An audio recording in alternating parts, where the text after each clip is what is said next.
SprintCarUnlimited.com, coming to you from Port Royal Speedway, high limit race. We're here with winner Brent Marks. Brent, just keep clipping along. Greg Hodneck Classic.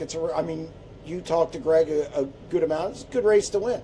Yeah, it is. The winner race in his honor is just awesome. So definitely miss Greg. You know, he's a legend of the sport, and especially this area. So yeah, the winner race in his honor means a lot to me, and just to get another win here at Port Royal means a lot too. So it's just it's a big weekend, man, and we want to be on our game, and I feel like we were really solid all night tonight. So just from start to finish, we were really good. So we'll just try to keep it up and go after the big bowl tomorrow.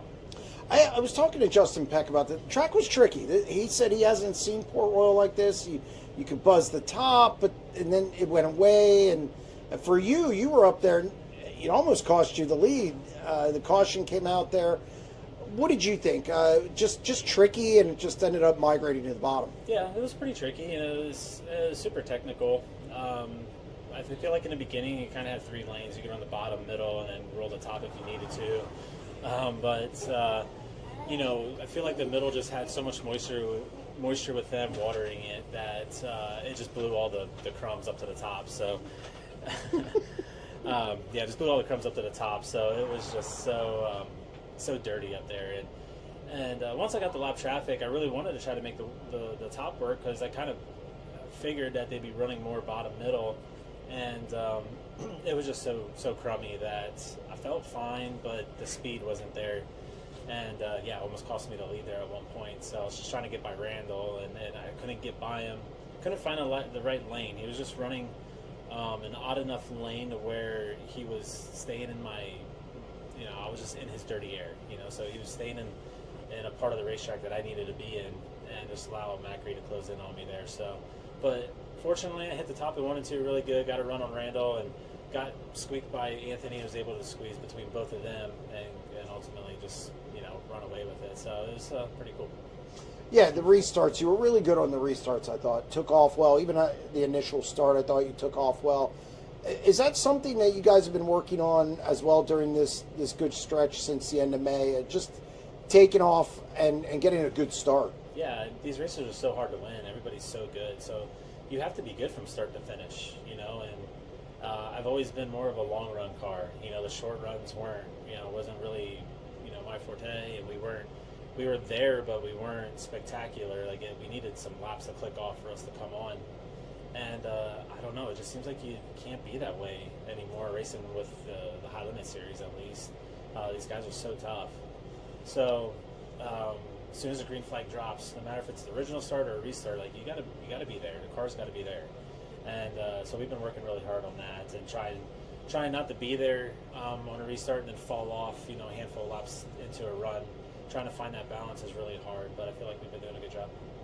I mean, the interesting thing is you didn't have the Eldor that you wanted. I mean, obviously, you had a couple problems out there. But then... We had a great Eldor until the last 2 days. Well, so half and half. Yeah. It's like a creamer. Yeah. It's a half and half. But not what you wanted, obviously. But you were able to bounce back really well. And I think that's the difference between now and maybe the first 3-4 months of the season. How relieving is tonight, or how much of a relief is tonight, and being able to bounce back that says, hey, even when we're dealing with not running well, we can just, you know, lock it in and come back and win the next night.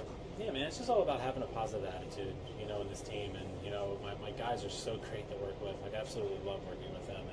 And you know, we might have a bad night, and we just brush it off and don't dwell on it and move on to the next. And, you know, and that goes with Eldora. You know, obviously we ran up front there.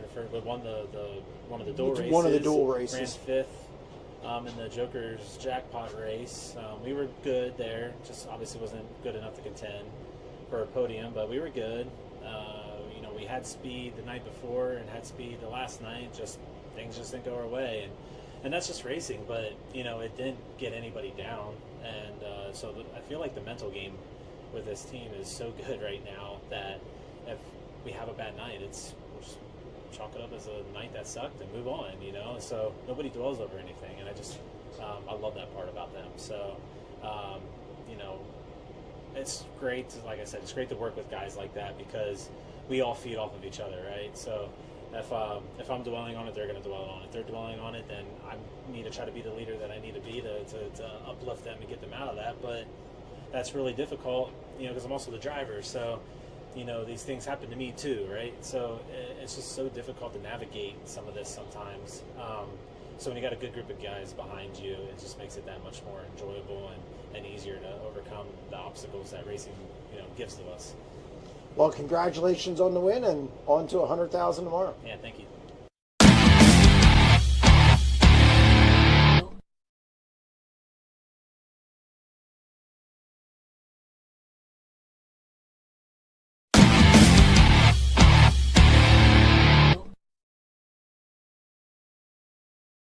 SprintCarUnlimited.com, coming to you from Port Royal Speedway, Bob Weicker Memorial. We're here with winner Gio Salzi. Almost can't say it. Very funny. It's been a long time. You've had kind of some trials over the last year. How important was this win, not only for this team being a new team, but also you as a driver? Yeah, I mean, I listened to a podcast the other day that said, you know, don't focus on the goal so much as focusing on the process. And obviously you want to win every night, and that's the goal for everyone, but you can't win every night. So tonight was not easy. We blew up a motor in hot laps, changed it just in time to qualify. And when you qualify with a motor that's cold, it has a good chance of blowing up again. So luckily it didn't. We were able to go 2 groups behind our qualifying spot and get some heat in it. So, yeah, I mean, didn't feel great qualifying. Felt good in the heat race, and man, I just feel like I'm so happy for Eric. Eric's so much better than not winning races, and running up front is fun, but winning is a lot more fun. For you as a driver, do you start when you go through all this stuff and you're not winning races and you're in the top 10, and which we'll get to your progress in a moment, but do you start to doubt yourself, and how do you pull out of something like that? I don't know if you doubt yourself, but I mean, I feel like I get nervous before every race, obviously, and I think that's a good thing because you know you want to win and wanting to do good not only for yourself but the people that put, you know, feel like Spire invested, you know, millions of dollars in this team and bought the best crew chief I feel like we could get and hired the best guys I feel like we could get to have success. And I don't feel like I've held up my end of the deal, and yes, we've had part failures here and there, but I feel like I've almost given a few away this year. I felt like we were in position, even though if we weren't quite as good as we needed to be, we could have won a race. So to win here is unbelievable, and you know, obviously the money's super cool, but to win a huge race like this with 40-some cars in a goofy format, it's tough to put yourself in position. I mean, we could have easily started 10th like we did 3rd, so got a good restart there at the end and kind of drove off. Talk about that race. I mean, everybody's focused on Mac or Dietz. Dietz gets out front. He's won 17 times this year, and you know, and here you are looking for your first. This car looked like it came to you on the bottom middle groove, and you were able to methodically hit it every lap and drive by him.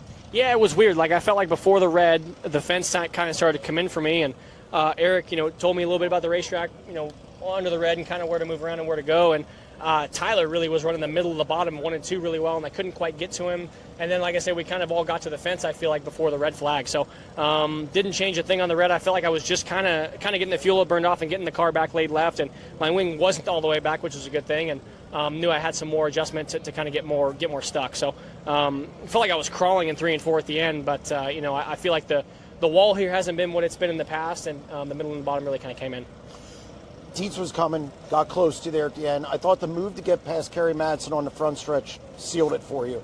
How big was that pass? What were you thinking coming up on him? Because it was kind of holding you up a little bit. Yeah, like, I mean, early, even before the red, we couldn't get by Rico. I think I cleared Rico one time, and he was running the middle and kind of drove away from me on the middle when I was on the fence. So that kind of played a factor into moving down, and how flat this place has gotten by the fence. Is so hard to make speed when it gets that slicker on the top. But you got to get rid of lappers, and when you're trying to lap guys that are really good, like Kerry and Rico, it doesn't make it really easy. So they're racing for points. They don't want to go a lap down. They want to have a shot to move forward. But like I said, so much goes into the time these guys put into it, and this is very, very well earned and hard work for.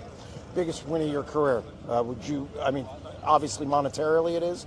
You've won $50,000 already with these guys, but first high limit one, first one with Spire, and how important is it for this team moving forward now, just to get that? It's almost got to be a relief.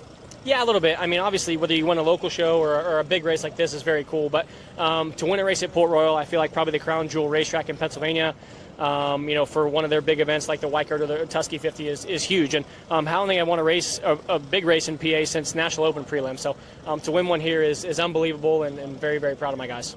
I mean, and for Eric Brutzman, that relationship's kind of, you knew him before, and it's kind of probably blossomed even since then. I even used to get the word blossomed in there for you. but how refreshing is it just for you two as well? First one for your combination.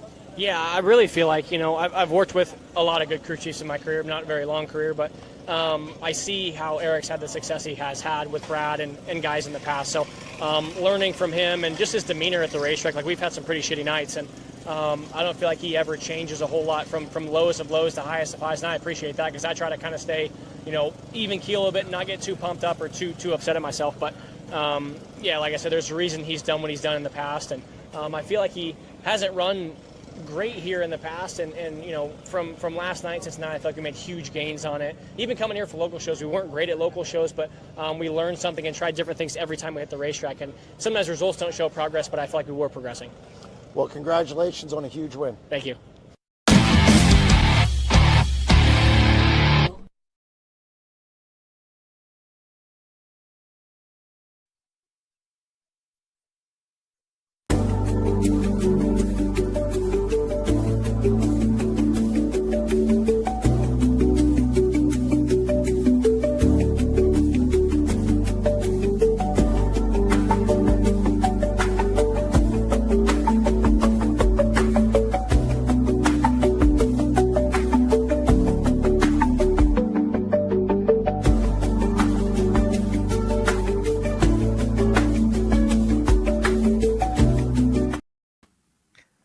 Welcome to another edition of the SprintCarUnlimited.com live show. I appreciate everybody who's already here, and we're going to probably go until 9:30. Then I have stuff to do. Obviously, the Rod Gross news today, and 90 at 9s, and Eric needs a nap after being up at 3 a.m. with his kid.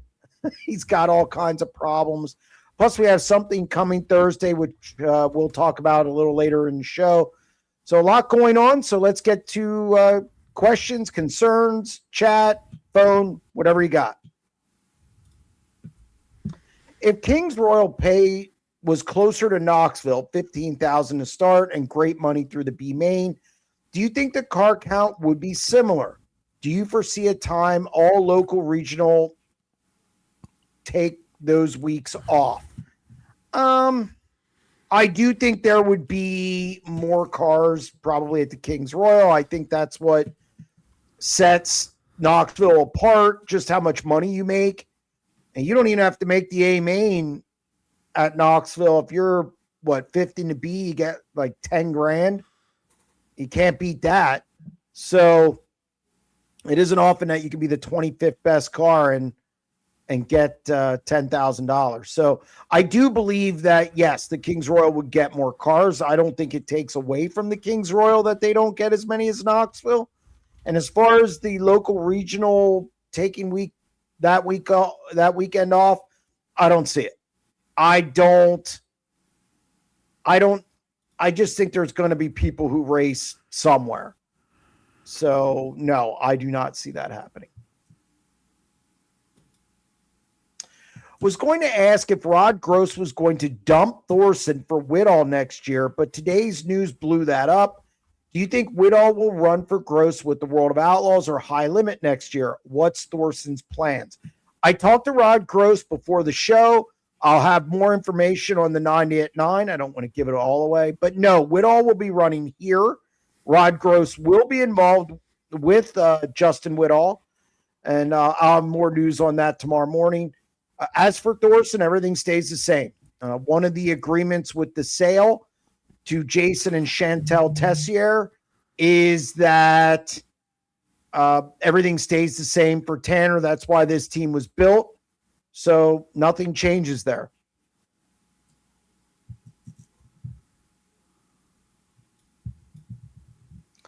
It's a shame High Limit didn't have races scheduled this weekend. Sorry to be negative, Jeremy, as a proud PA man, but Williams Groves does nothing for me. Racing there is like watching paint dry. It's okay. If you want to be negative, you can. There's no limit to that here. I thought the racing last week was decent. You had 4 guys pretty close there at the end, and Chase Dietz obviously slipping past Wagaman. He got away then. He was clearly the best car. He fell back to 4th at one point. I don't think that mattered. I thought he had the fastest car. So I am encouraged by what I saw for Speed Week between Macri and Dietz, who I just think are the 2 best cars in here. And I was encouraged by what I saw last Friday night. So I think we could have a good race Friday, Saturday. We'll have to see. As far as high limit, this is their break now. They want to give their guys a lot of chances to run Knoxville. I think you'll see most of their guys go to Knoxville. I think you could have Brent Marks here, but I'm not sure. And I don't see high limit. I think high limit's schedule is going to change over the next couple years just till they get what they want or get what works. I think they're still trying a bunch of things. So I think their schedule's in flux. They were supposed to race Bridgeport tonight, but obviously the weather's terrible on the East Coast with storms, so they canceled that. So I don't know if this is something they'll do in the future as far as running races this upcoming weekend, but I know they like their teams preparing for Knoxville. Did you see Paul Silva throwing shots at Dirt Tracker? I did not. What I don't know what he said. So was it on social media, Facebook? If somebody has it, you can put it up. Eric says he's going to see if he can handle that. Gio finally made his way into victory lane after being consistent all season long. Is he a threat to win the high limit championship? Yeah, I think he is. It's weird. When it was late Sunday night, unfortunately. And I just happened to flip over to the points and I'm like, wait a minute, he's 36 points out of first. I just didn't realize it. He didn't finish. And then I just started looking at other numbers, and he has more top 10s than anybody with the series. Top 5s, he's only 2 behind Rico.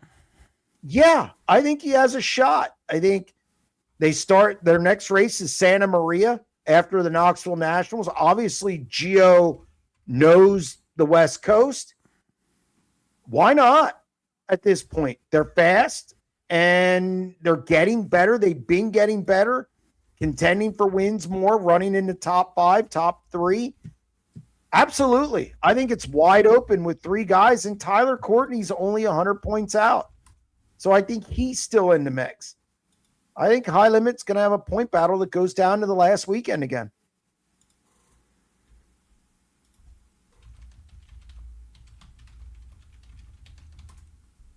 I hear tappity tap, tap, tap from 1 second pulling up Silva's tweet. Thank you, Eric. I appreciate it. Eric's on it. He's on it.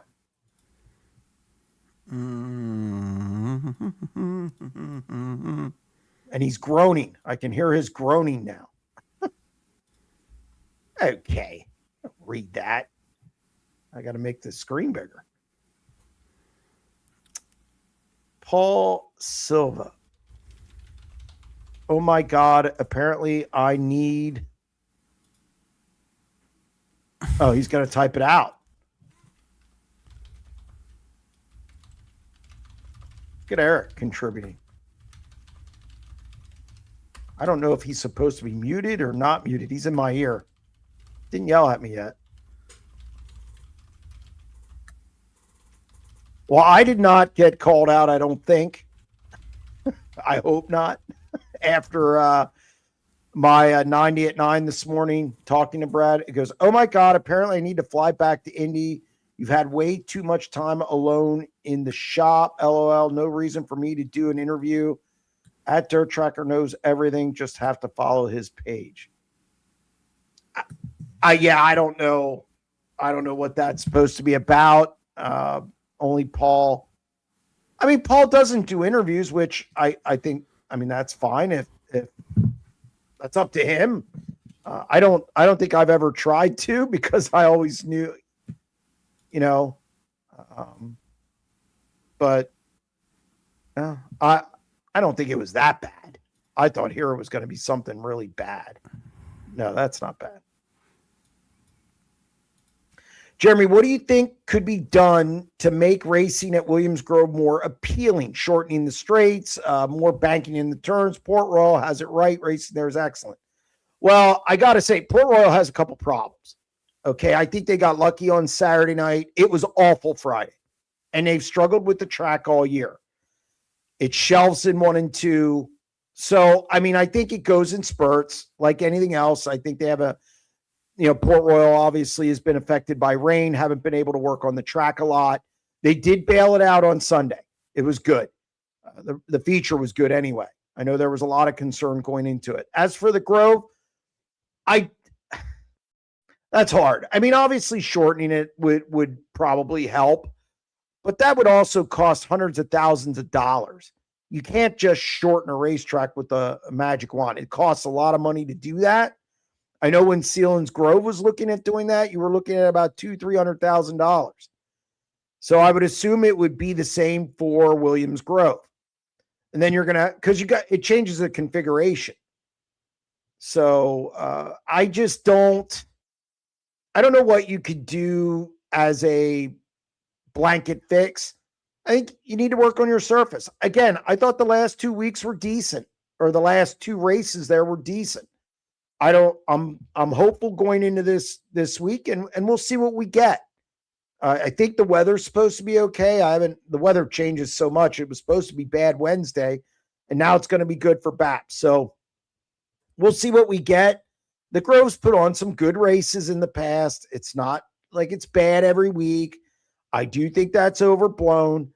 And every track goes through lulls in their racing for whatever reason. Personnel changes, clay, weather. Every track has, just like every track's rubbered up. There's not a track that hasn't rubbered up at one time or another.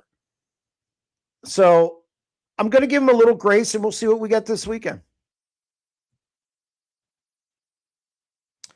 Mark's running the Grove Friday, confirmed. Good deal. I thought he would.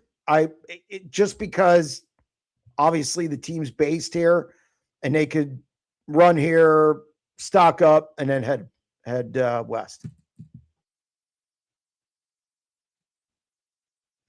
Do you think any driver will ever win both the World of Outlaws title and the High Limit title? It's already been done. Brad Sweet's done it. Now, will another guy do it? Somebody's going to have to come over from the World of Outlaws, I think, to do that. So I don't know if that's going to happen. I mean, you never say never. And I think at some point it will happen again. When that is, I don't know. Your thoughts on the crowds this weekend at Port? Looked like Saturday's crowd was bigger than Sunday. It was. Saturday was a home run for them. Sunday's bad. This is why the Knoxville Nationals wants to avoid running Sunday. Why the Kings Royal wants to avoid a Sunday. Every track wants to avoid a big race on a Sunday when Monday isn't a holiday, because people leave. They work the next day. And there were some campers. There were a lot of campers who left on Sunday morning. And the reason is work. So I think it was just, that's unfortunate. Now, it wasn't a hateful crowd. It wasn't bad. But yes, Saturday was definitely better than Sunday, and a home run for the racetrack.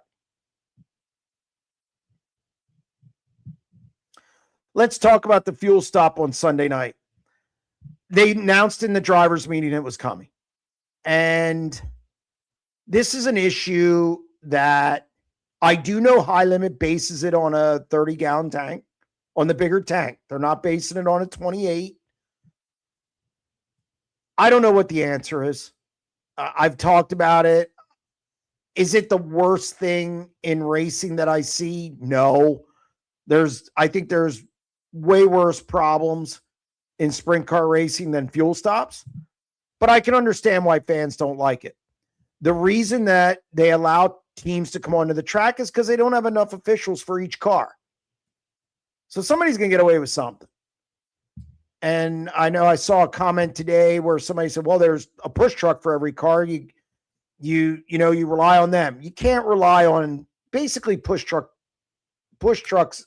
The people who do push trucks are fans.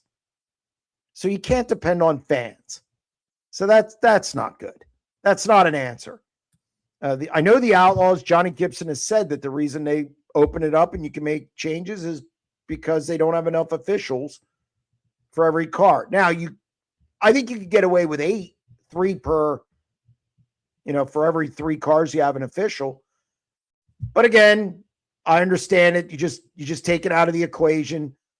But the fuel stops, it is the way it is. I don't know what you do to change it.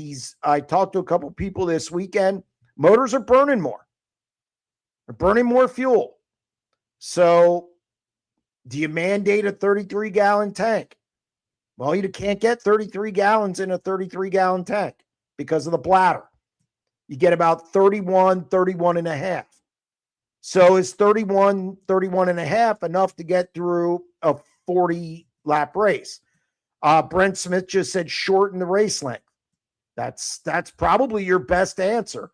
But I think the tracks want longer races for these higher paying events. And the reason, I can only speculate, get in the traffic.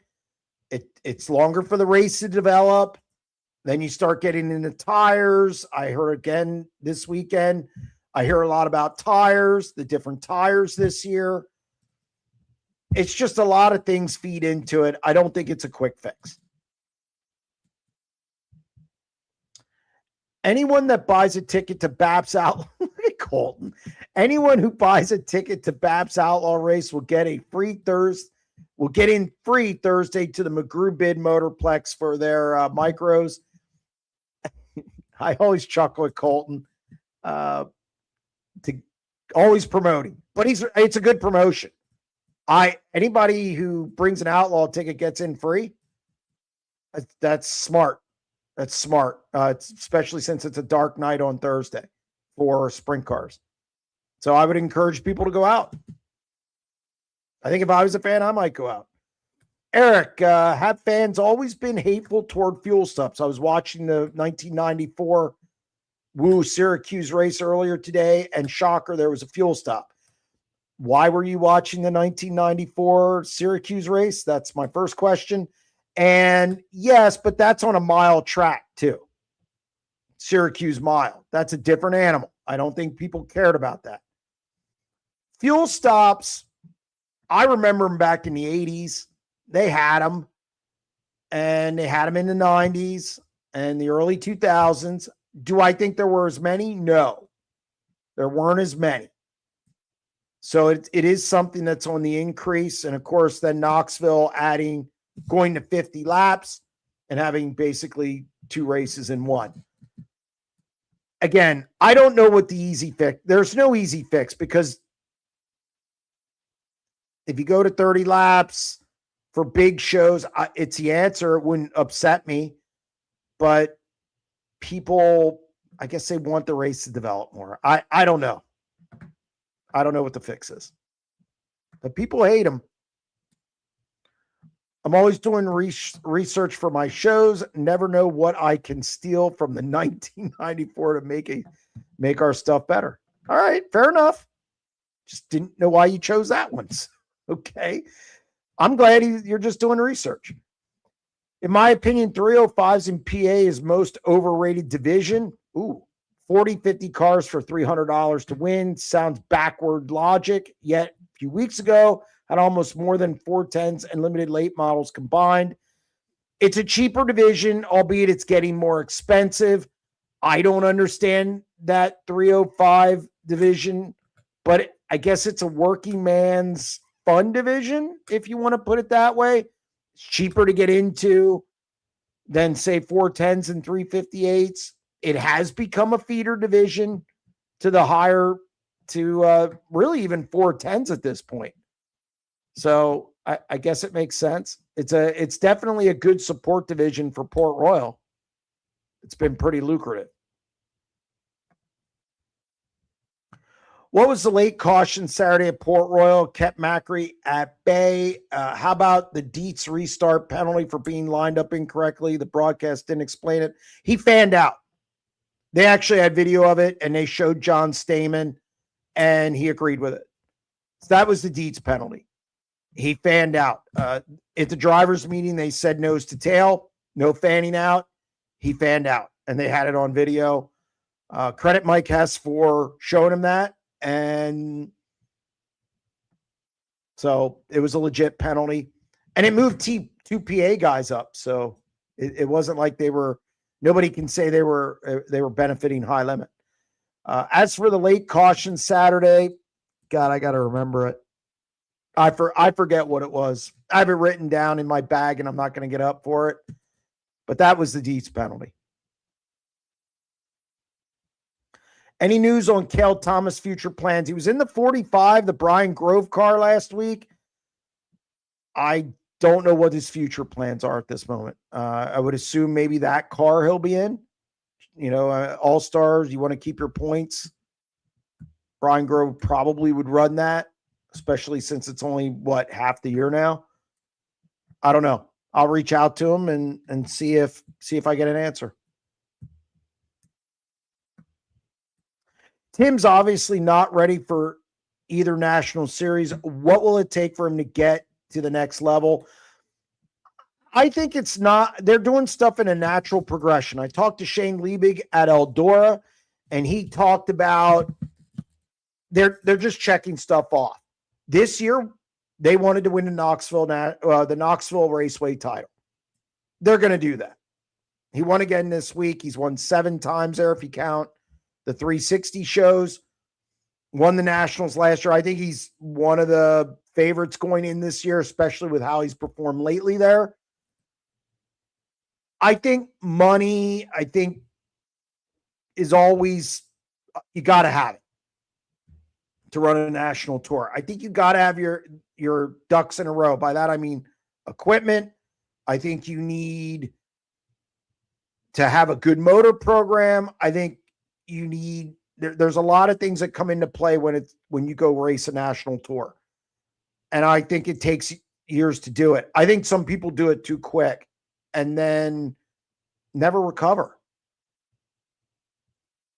I think they go back, they have to drop back down, and maybe they don't win like they would have if they would have done the reverse, which is say start with the Outlaw or the All-Stars, start with IRA, start with Power I. Hell, start in Pennsylvania and work your way up. I think that's a better way to do it instead of getting your face kicked in at the national level and dropping down. So I think Ryan Timms and Shane Liebig are realize that Ryan's still really young and they're just taking it step by step. And I do think they'll be running a national tour within a couple years. I wouldn't have said that probably a year ago or 2 years ago. Cale Thomas running Knoxville in a 31 car. There you go. I did not look at the roster yet. Port Royal should have had the Weikert Saturday because the Sunday crowd was down from what I expected it to look like. It's easy to say that. Obviously, all plans were to run it in May. And they couldn't run it Friday. They couldn't run anything Friday because of the Grove, and High Limit was in New York. So I think they just went Saturday, Sunday with the big show Sunday. Look, Port Royal did fine last weekend. I understand what you're saying. I don't disagree.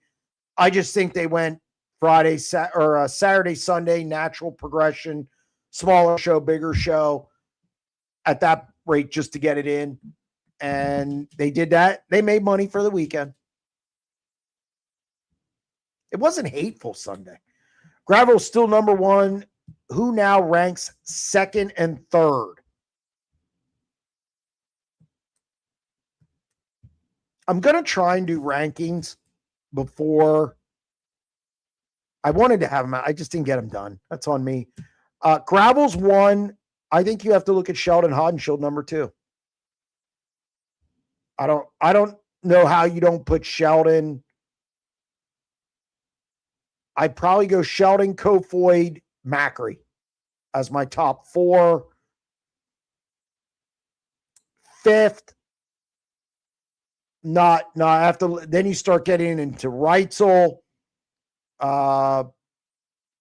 which I might go Reitzel. But the top 4, I think you got to be Gravel, Hodenshield, Kofoid, Macri. In some semblance of order. Is Gio still in Stanton engines, or did he go to riders with the 7BC? Not that I know of. As far as I know, he's still with Stanton. Had to make a motor change actually after hot laps on Saturday or Sunday. Keep saying Saturday. On Sunday, which was impressive. That was impressive to make that motor change, time 12th without any hot laps, and they had to change that in short order, because if you're not in the pit area, you can't take time. You can't take time out from the outer pit area, so they had to hustle to get back in there.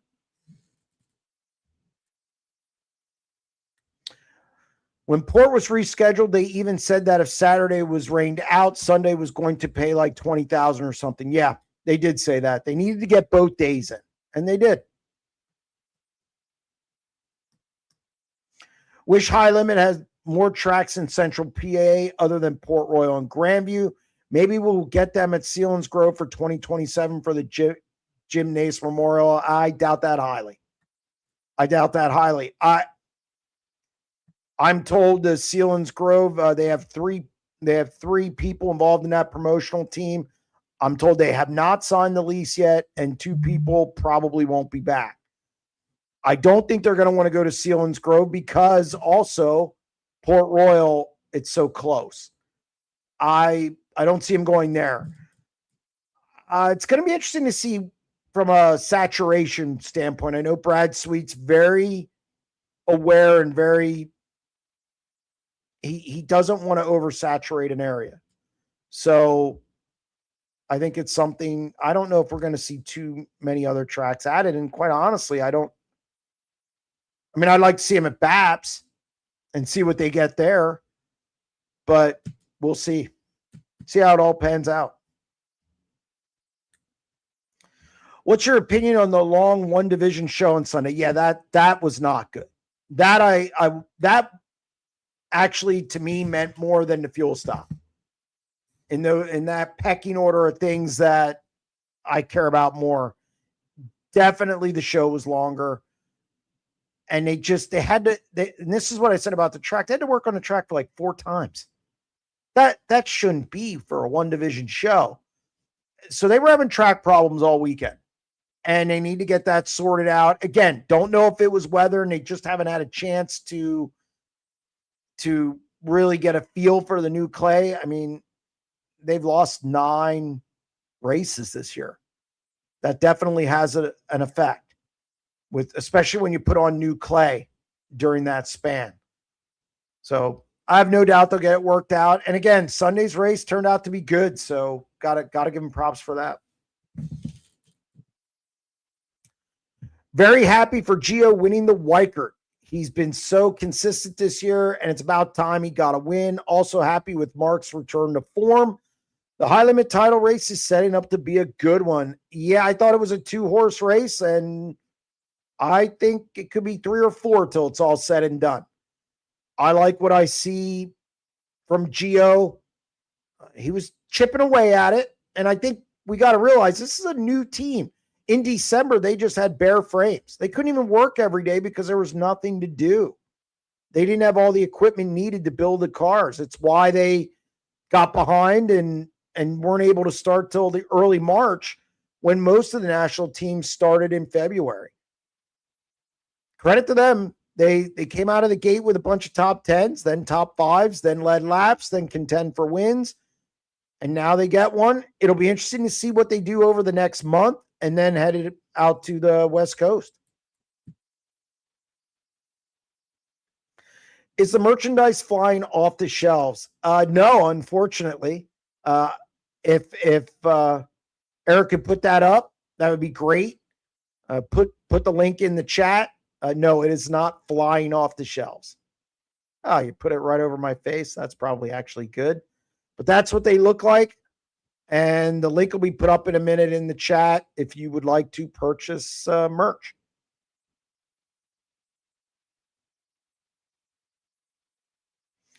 Why does it seem like the ignition box on a sprint car is such an unreliable thing? That's a good question. It seems like that's more and more and more in this sport.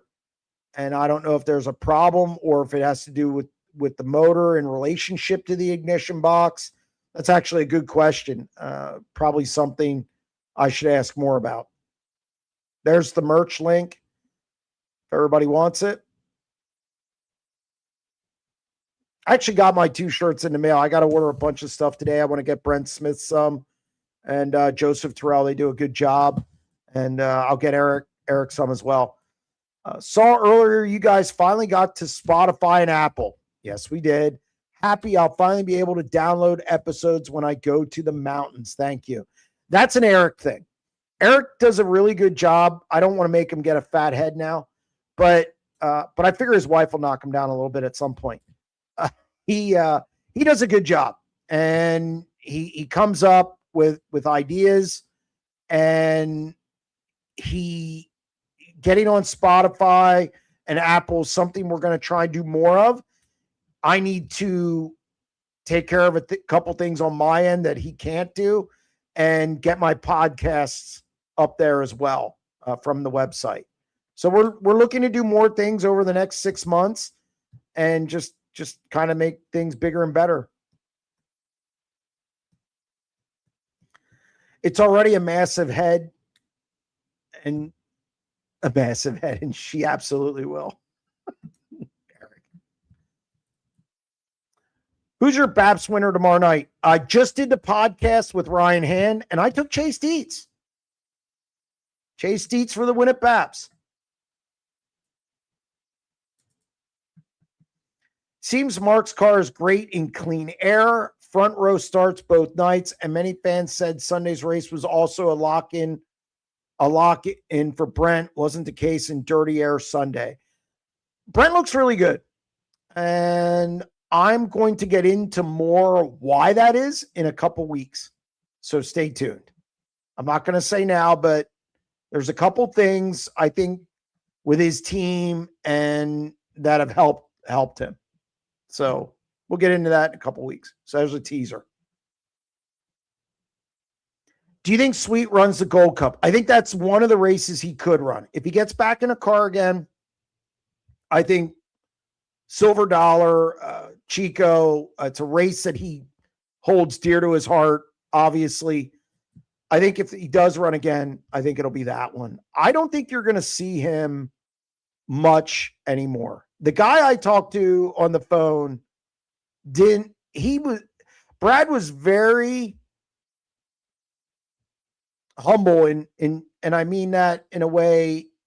He just took a look at himself and he knew he's not all in like he used to be when he was full time. He knew that, and I think he makes a wise decision. I just don't think you're going to see a lot of him, but the Gold Cup is a place I could see him jumping in a car if it's anywhere.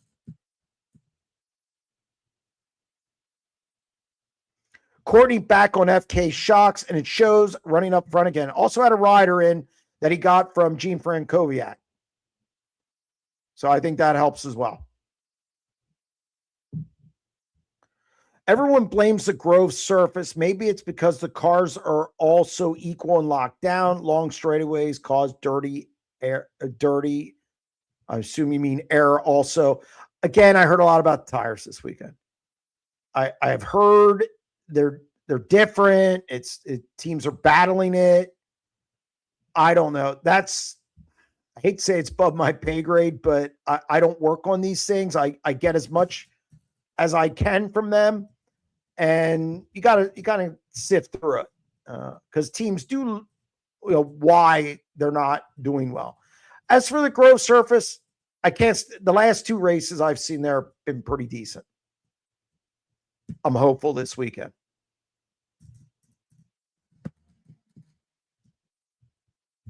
Sean on line 1. Sean, how are you?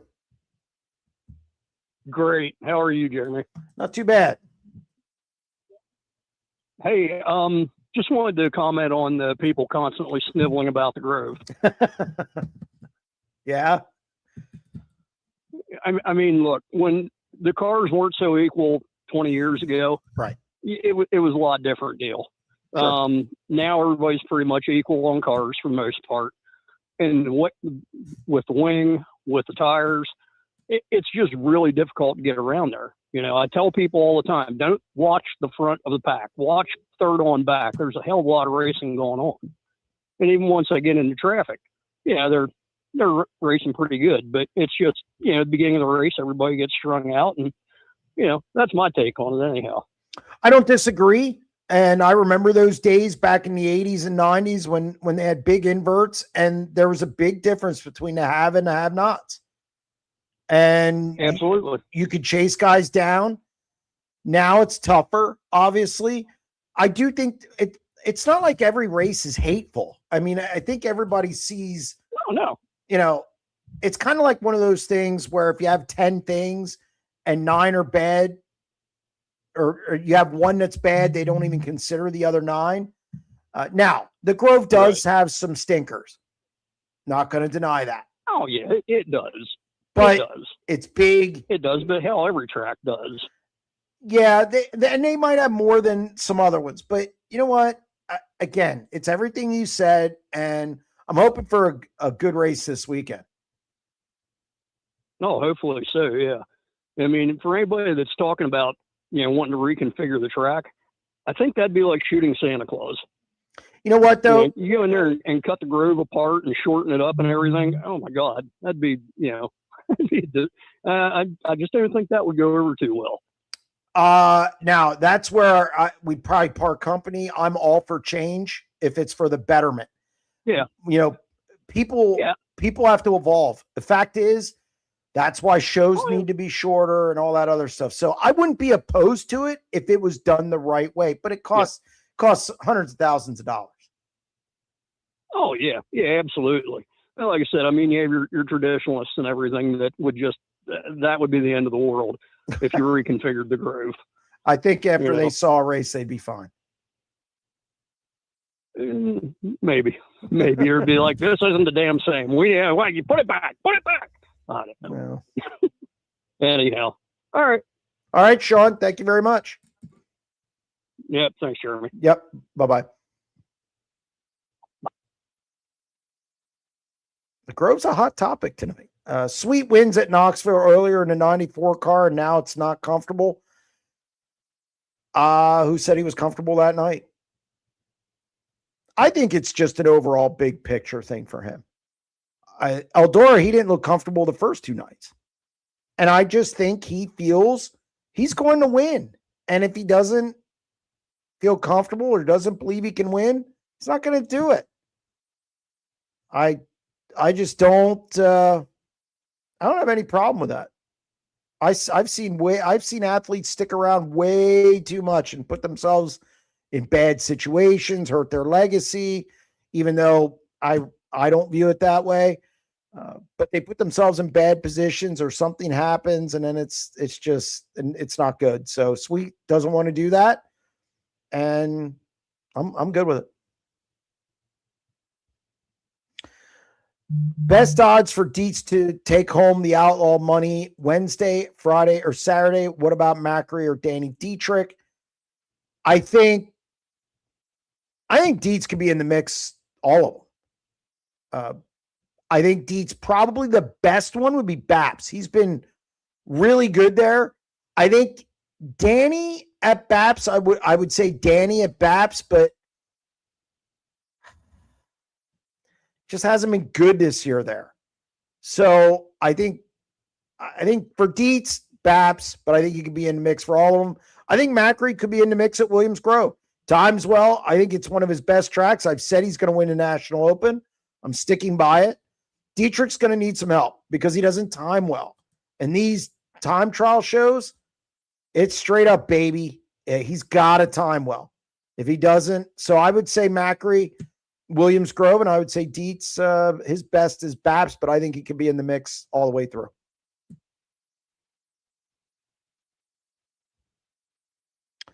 Mark's not racing at Baps Wednesday. Baps is one of his sponsors. I'm not sure. And my mistake for not asking him. I wouldn't be surprised if he's at Baps. And it was confirmed that he will be at Williams Grove. So I have no idea what he's doing Wednesday. And again, I apologize for that. I just didn't ask. I drew a blank.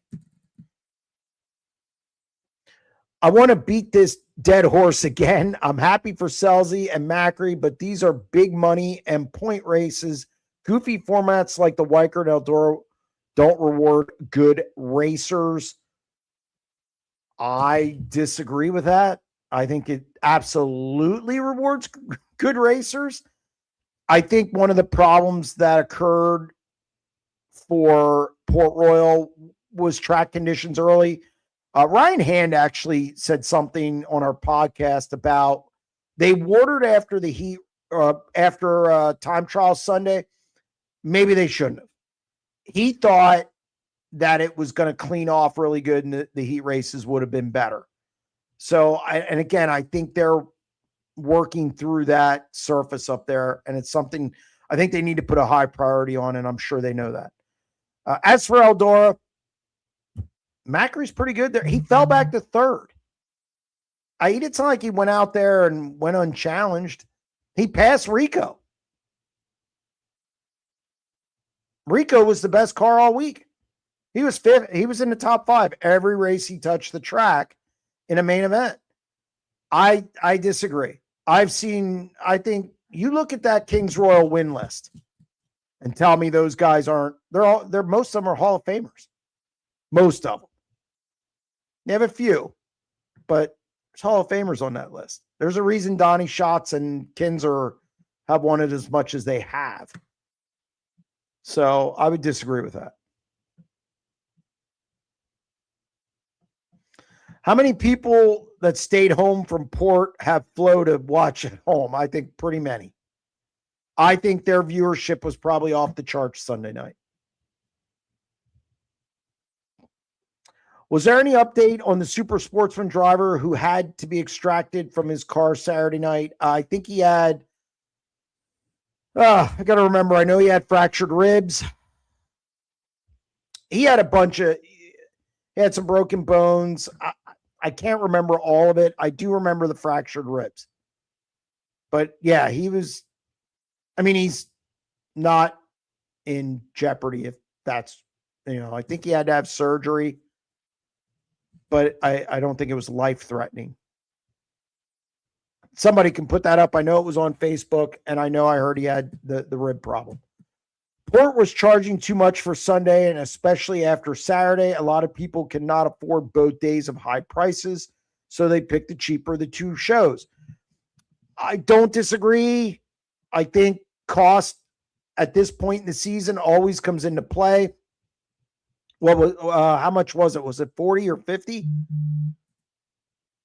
Not 100% sure, but hang on a second. I'm getting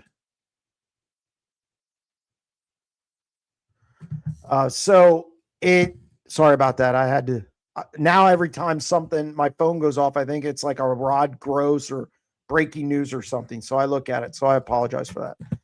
But I think cost has some of it, but I think it's Sunday. You can't have Sunday. I think if it would have been Saturday night, if it would have been a Friday, Saturday deal, they would have had more people Saturday instead of Friday. I don't think the cost would have mattered. I don't think that was a huge, huge deal. I think people will pay for those high-profile events. I think cost matters a little more for the weekly show. It's just an opinion because the big shows do well. Big shows do well. It was 45 for general admission, infield, and in the stands. I think people will pay that for a $100,000 to win show, and they have the stars there.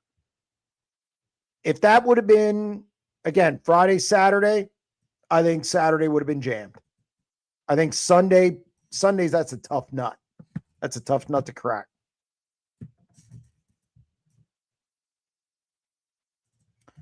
Prediction on any high limit drivers joining at any of this week's shows. Brent Marks. I think a lot of them are going to go to Knoxville. We're a week out from the 360s. I think a lot of them are running 360 nationals. I just think they're going to get laps out there. Maybe 2. We'll see Marks, and I don't know about anybody else. But I think guys are going to head to Knoxville. Weather might come into play with that decision, but we'll see. I don't expect a lot. There it is, Jeremy. BAP's letting folks in Thursday for crazy good racing, free with outlaw ticket. Good for BAP's. Can't disagree. Smart promotion. Smart promotion. Open red with 0 laps in the outlaw race. Well, all the wrecked outlaw guys get back on the track was a success. Oh, is that what happened at Weedsport? I didn't see it yet. Sorry, I'm trying to catch up. Man, when it's a Sunday race, I get behind, and again, that's on me. I'll check it out. Can Colton and I come on and energize these questions and answers, Braden? He's a pisser. Late to the show, can you review who were the provisionals Sunday night, and how did the non-high limit drivers qualify? Maybe one was a rookie. Oh God, who were the well, Rico took a provisional. I know that. Let me see here. I'd have to look at it. Let me see if I have it on my. I know Rico took a provisional. I think did Stutz take one? I can look at the rundown here. So, Mikey Thompson took one. Austin Bishop took one. Those were your 2 locals who took it. Kerry Madsen took one, and Rico Abreu took one. And the highest finishing provisional was Rico at 23rd. So those were your provisionals. They started 28 cars, 2 apiece.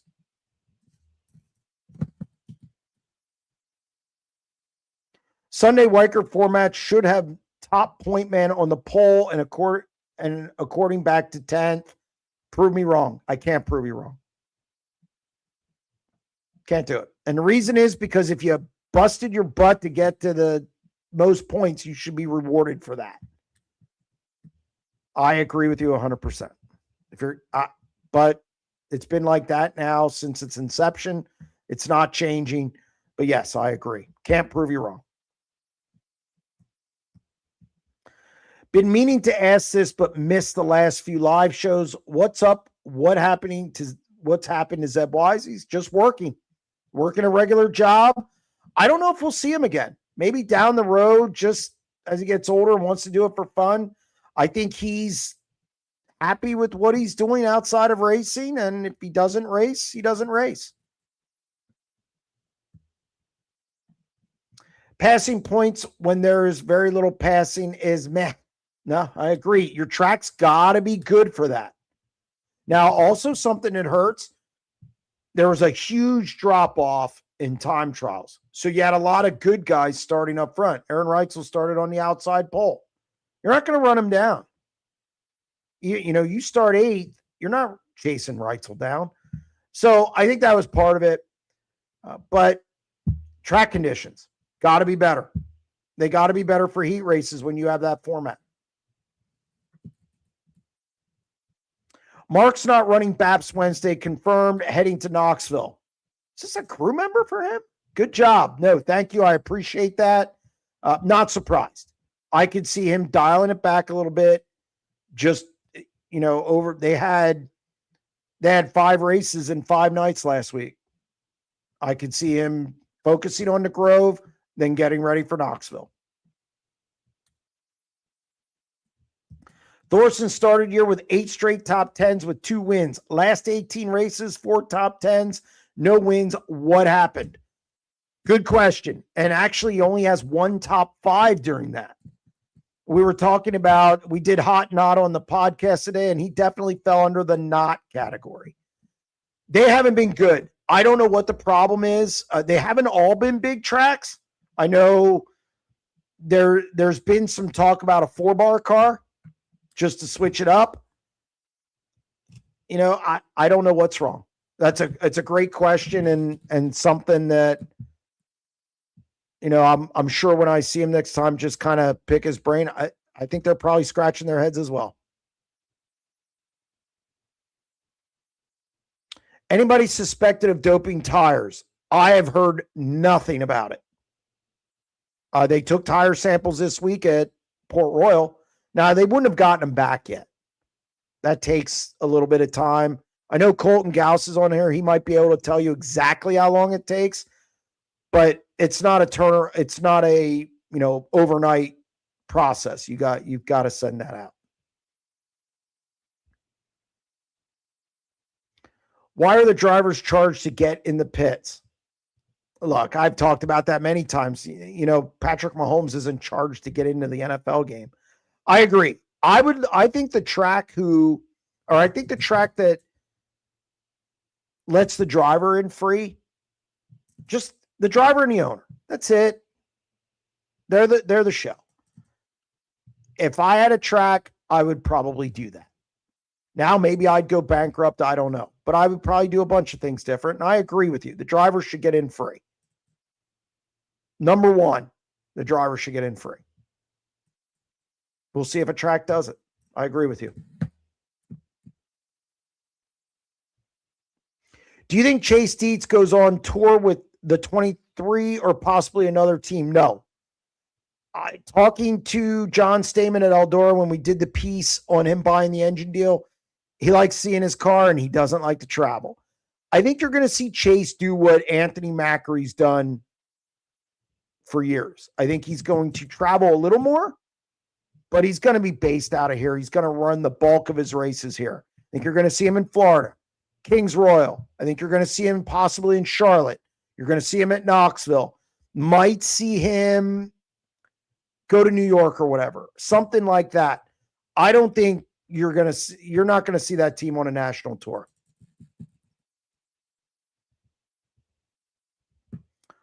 I can't answer this. Why doesn't the car owner get in for free? I agree. I think it should be the car owner and the driver. I think if you're going to do one, I would pick the driver. Just because that nobody shows up to watch an owner. They show up to watch a driver. To me, they're the show. However, I do agree the owner and driver should get in for free because the owner's providing the car. And I think the track that would walk down that road and do that on a regular basis, I think that they would be viewed a lot differently. I think they would basically are buying grace in the eyes of the public.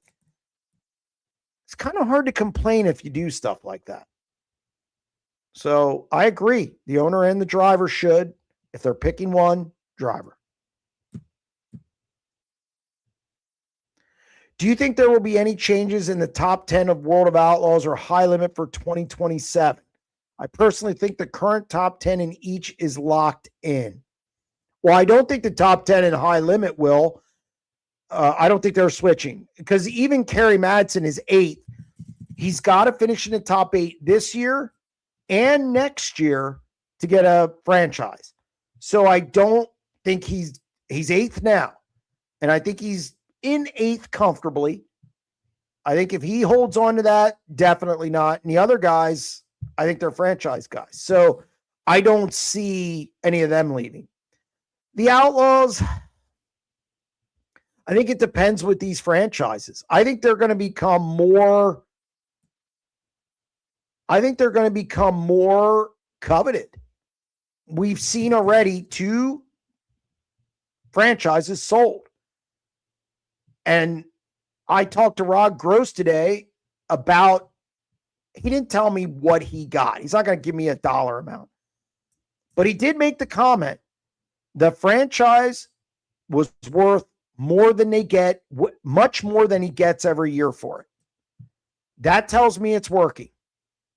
So if there's going to be 4 franchises available at some point that High Limit could sell, because only one person's going to be able to get one of the last 5, and that's, again, Kerry Madsen. So does a team switch? I don't know, do these outlaw teams see what guys are getting for their franchises and say, look, I want to have something that when I do walk away, I have something to sell. I have a tangible asset. It's a tough question. You got to start asking yourself at this point, if you're a driver in a team. Knoxville is leaving crew chief in for free this Saturday. Does that mean Mark's get in for free? Yeah, I don't know, but he's going to be here apparently. See, again, that's smart by Knoxville. You know, just doing a little bit to give back, just giving back a little bit goes a long way. When I worked at the newspaper, I liked hearing that. You know, sometimes a pat in the back or a little show of grit, just a little gesture goes a long way. It shows that you care a little bit. So is a franchise like NASCAR having charters? I wouldn't say it's quite like that. And that system, I guess, with the court case could be changing. So I haven't kept up on what that means and what that's meant for their charter system.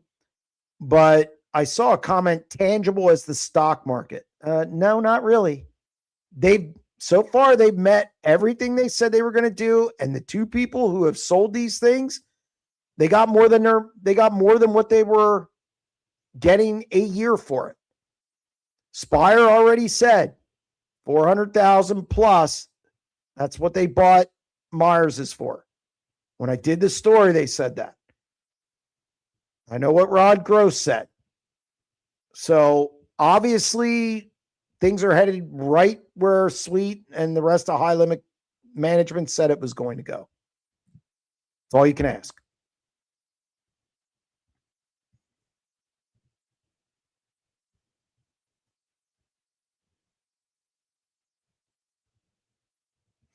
Are you surprised that 2 High Limit charters have been sold already? No, I haven't. Especially with the Jason Myers situation. I didn't expect him to be out because Corey Day obviously is somebody who fits in that deal. And I know they have Jet Barnes, but Jet Barnes is so young. It's not like he could slide him over. And why would you do that anyway? I don't think that would be good for him. And so you can't, Corey Day moving on to other things. So that made sense. I'm not surprised by it at all. And then Thorson, JST Motorsports, Jason and Chanel Tessier, they were involved with the team. They were sponsors of that car. And this was planned all along. It just happened a little earlier because of the cost of racing on the road. So I'm not surprised. What will happen with Grandview now? Good question. I think when you have a family member die, especially when they're a parent, I think it's all bets are off. I don't know what's going to happen with Grandview.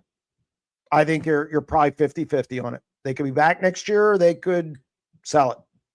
And I know that there's an asking price for it. Let's put it that way. That I know. But that was in place before Teresa Rogers died. Any word on buyers for Atomic Speedway and its future? None. I've heard nothing. The problem there is it's in a very poor portion of the state. That southern region is not, I think when I was talking to Charlie Best, the average household income is not too far over 40,000. So it's not it's one of the poorer areas of the state.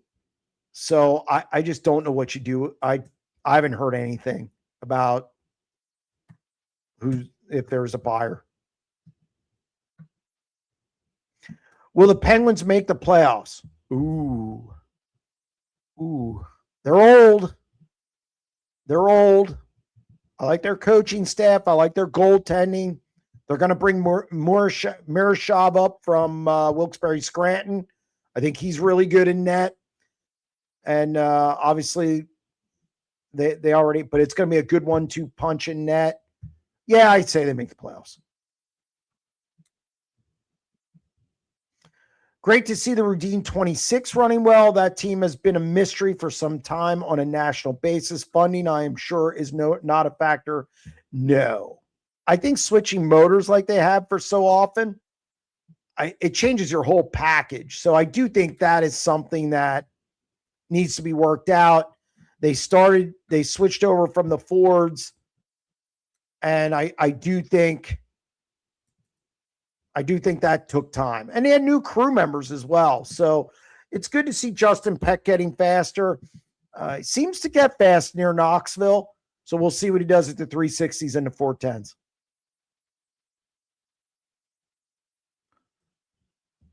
It was also extended because Macri's crew member. Oh, yes. True. They had to call the ambulance to the infield for Macri's crew member. Do you know how he is? I know. I mean, obviously, there's HIPAA involved. I know that he's okay.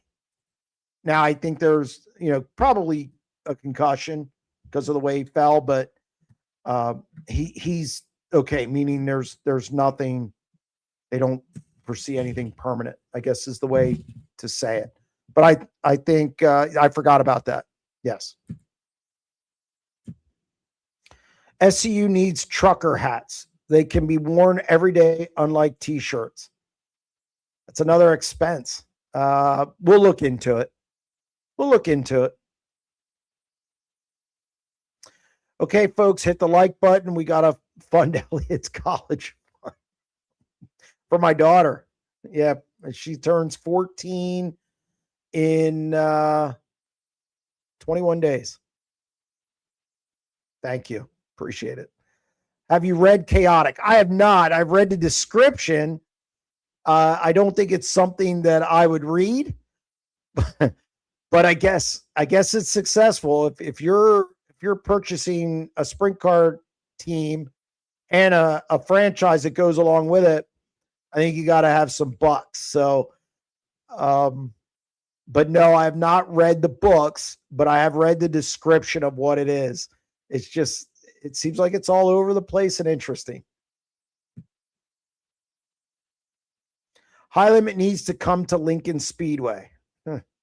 I don't know if it's going to do that just because it's an outlaw track. And I get that they can have both, but I don't know if I've not heard Lincoln mentioned as a high limit destination yet. This is the first. How about Ryan Smith, 24th to 5th? That was the speed we're used to seeing from the 69K. They were really good, and they were coming at the end a ton. That second half of that event, they really hit their stride, and I don't think they didn't make many changes during the red flag. I think they tightened it up a little bit, but other than that, no, they were fast. That was their surface too. That's what their wheelhouse is, and it showed. What's up with Danny Dietrich? I think he's improved a little bit. Looked terrible at Kings Royal, but again, 18th to 2nd at Lincoln on Wednesday, then roll into the Weikert and they were a little better, but again, they qualified well and were kind of able to hang.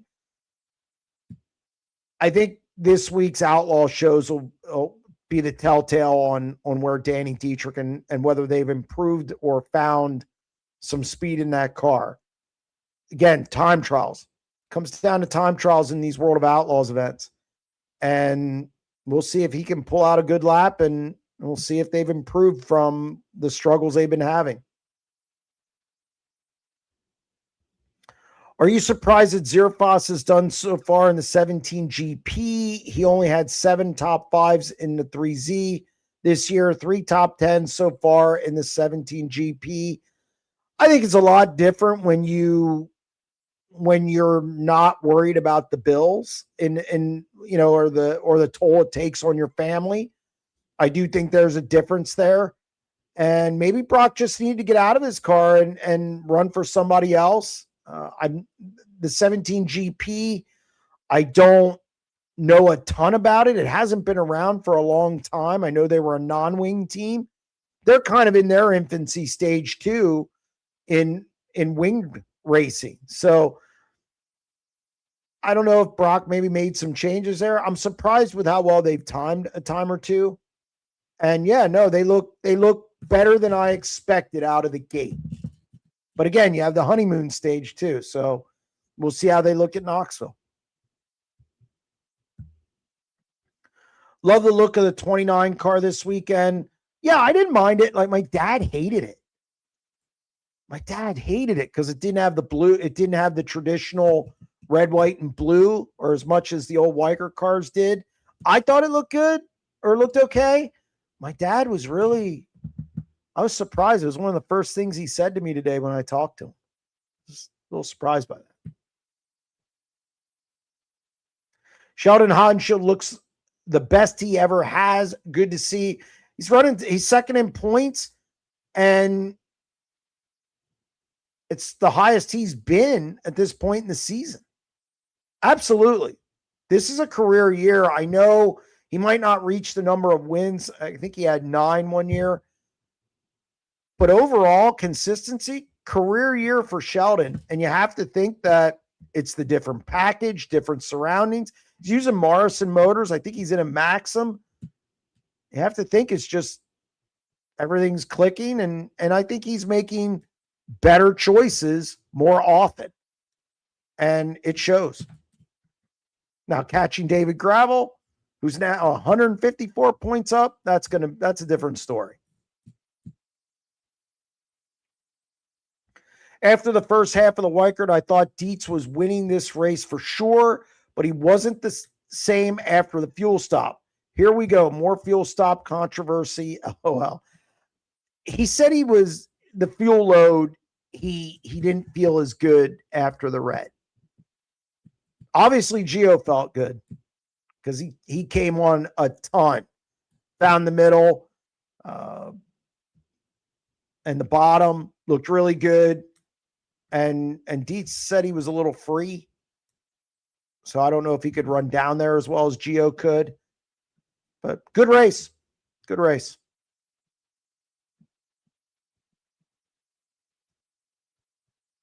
Kelly on line 2. Kelly, how are you? Pretty good, Jeremy. How are you doing tonight? Not too bad. Can't complain. Yeah. I got a couple questions on the high limit franchise system. Sure. Okay, let's say the guy that's in 10th in points right now, I don't know who that is. Let's say he falls out of the 10th place points. Does the guy running 11th place, does he take over the franchise? No. Once you have a franchise, it's yours. Okay. And when they do that payout, that franchise payout, it's for the franchise teams. So let's say, for instance, a couple guys move over to high limit next year, and let's say 6 franchise teams are in the top 10 and the other ones are falling back. They have a franchise point system, and they also have their what they called it what high roller. Yeah, and that's Something, something for everybody. They have a separate point fund for the new people or the people who don't have franchises. Now, your champion more than likely is going to be a franchise team. Let's say Carson Macedo or David Gravel would move over. They would win. They could win the points and get that separate point fund and then maybe be offered a franchise. But they're not going to get the top franchise right away. Right. Okay, you have to move up. It's a two-year cycle. Average. Correct. But let's say hypothetically, I don't know, pick a driver. Let's say like Thorson. Let's say Thorson sold that's the 9th franchise. So that's what the new owner gets. And then you have the 2-year cycle, obviously, and then it can move up, down, whatever. You can build up, right? Yep, You can build correct. Up. Correct. Yep. So you always have the franchise. Yep. If you're a franchise owner, you always have that franchise. You no earned matter it. where you fall in points. Correct. Yeah. Okay. Well, that's all. That's the only question I had, Jeremy. All right, Kelly. Thank you very Appreciate much. you clearing it up. Yep, no problem. Yeah, thank you. Okay. Yep, take care. Bye. Bye.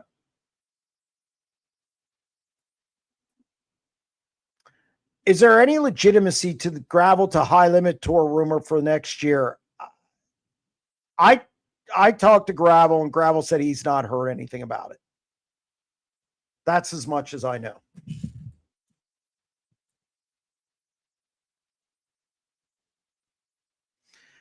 Grove seems to figured out how to have good A mains. It's the heats where follow the leader is a problem. Agreed. But I'd rather have a good A main than a heat race.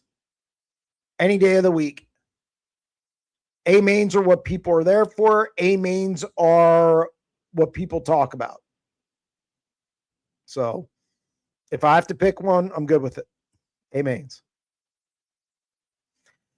A big shout out to Cody Lehman qualifying for the Weikert and starting 11th. Agreed. Had a good night, especially after Saturday.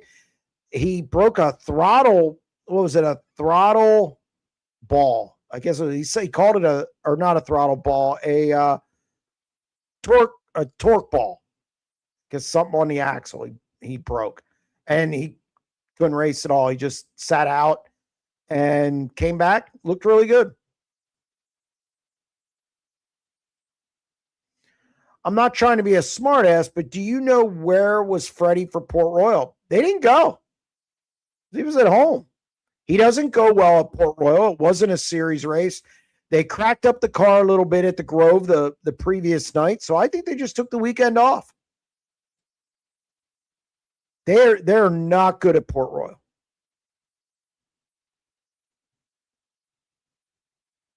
Hopefully we can get Lebanon involved in LeBron involved in racing. Well, he's in Philly. He's in Philly now, so maybe. But, he took a pay cut. He's only making $8 million over 2 years, so that's bad. I know he's going to starve. But we'll LeBron and sprint car racing, that would be interesting. What's the over-under for Woo work area this week? Oh, God, I can't even set that. It's probably the hardest question I'll get tonight. I have no idea. Hopefully it's not much.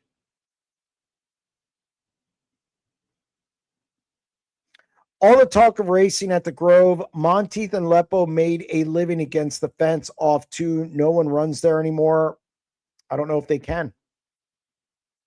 Track changes. Don't know if there's a shelf there. Stuff changes. After a great PA Speed Week, James McFadden in the Tarleton 21 can't seem to catch a break. Yeah, that deal, Eldora was one. Just better to get it out of the way now, though, before the Knoxville Nationals. Because let's face it, that's what matters most now.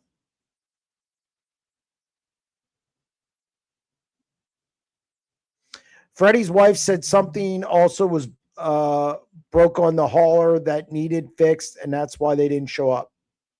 Yeah, I mean, that makes sense. And again, I don't think it was a priority. I don't view that for Port Royal for them. It's difficult. And they didn't know if they were going to go Saturday anyway.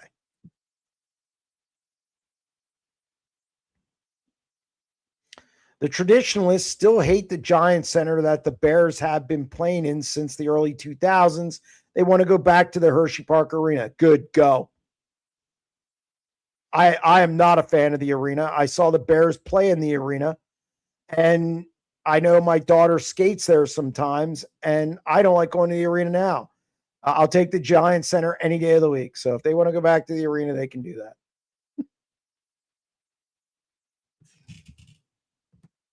Macri legit, of course. I would love to see him give High Limit a go. I think he could be similar to Reitzel and rack up some wins at the national level. I think so too. I think that when you have a crew like that with Joe Mooney and the resources, and Anthony's won on the road already, I think he could rack up wins. And remember, there's a $50,000 bonus to the driver who wins the most High Limit events. I think people forget that. I think it's 50. And why not?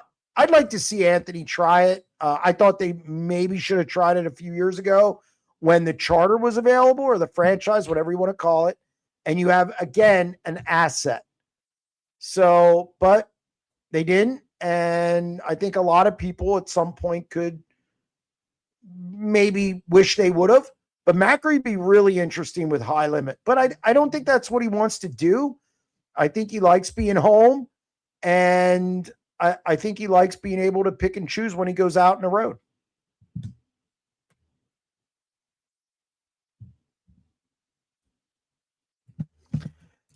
Jeremy loves the work area and wishes it was 15 minutes per incident, or until a total rebuild can be finished, whichever comes last. No. Yeah, I'm not a fan. Definitely not a fan. Luckily, we didn't get much of that at Port Royal.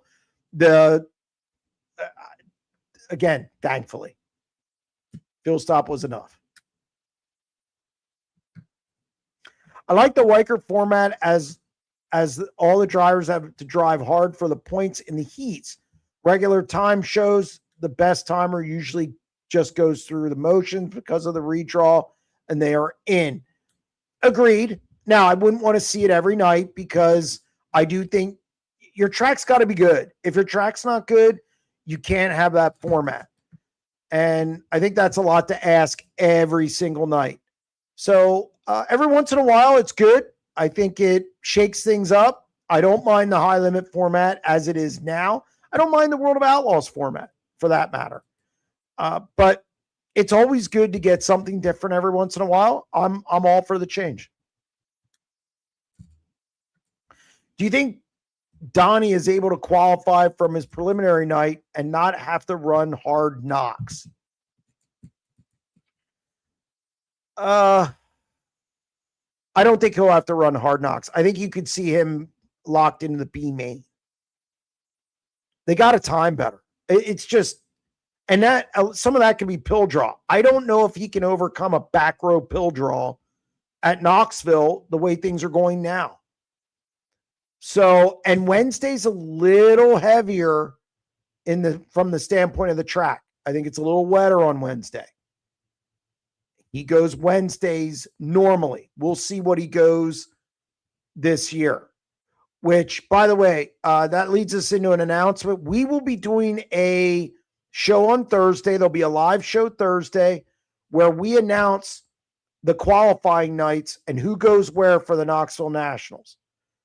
Knoxville and the World of Outlaws, we came up with this idea a year ago. They're letting us do it. So we're going to have a live show from 7 to 9.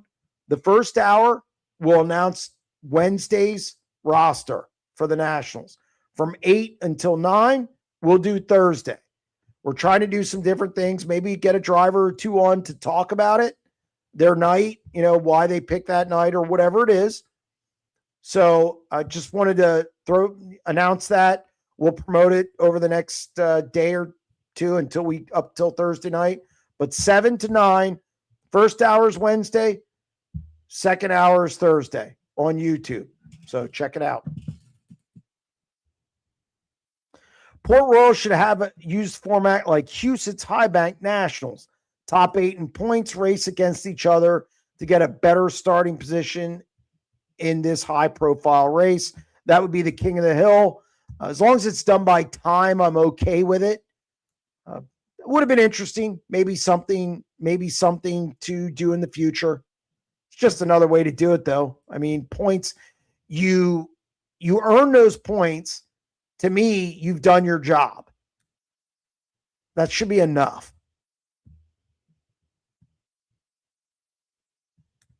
My question is how you call a car for jumping and out of line when you're a high limit car, get away with it at Eldora. I don't know if it's different at Eldora. That changes race to race depending on the track. I was at the drivers' meeting at Eldora and didn't hear anything about banning out. So I don't know if that's a track-to-track thing or what. So I can't answer that. Either way, it was said at the meeting, and on video, he did fan out. It didn't benefit any high-limit guys. It moved 2 posse guys ahead of Dietz. So you can't say they did it to benefit high-limit guys.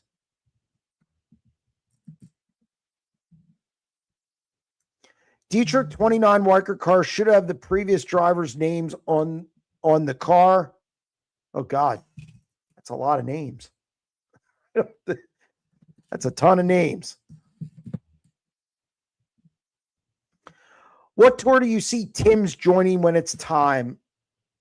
I think it depends how they shake out at that point when you're making the call. Who's where, what series makes sense from a schedule standpoint. And I think high limits is going to change until then.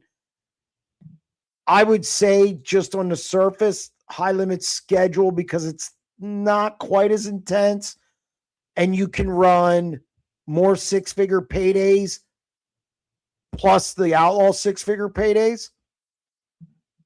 That's the only reason. I think both tours are really good. I think obviously, I think he could do okay in both tours. I think it's going to depend on what the schedules are like and what the rosters are like when they have to make that decision.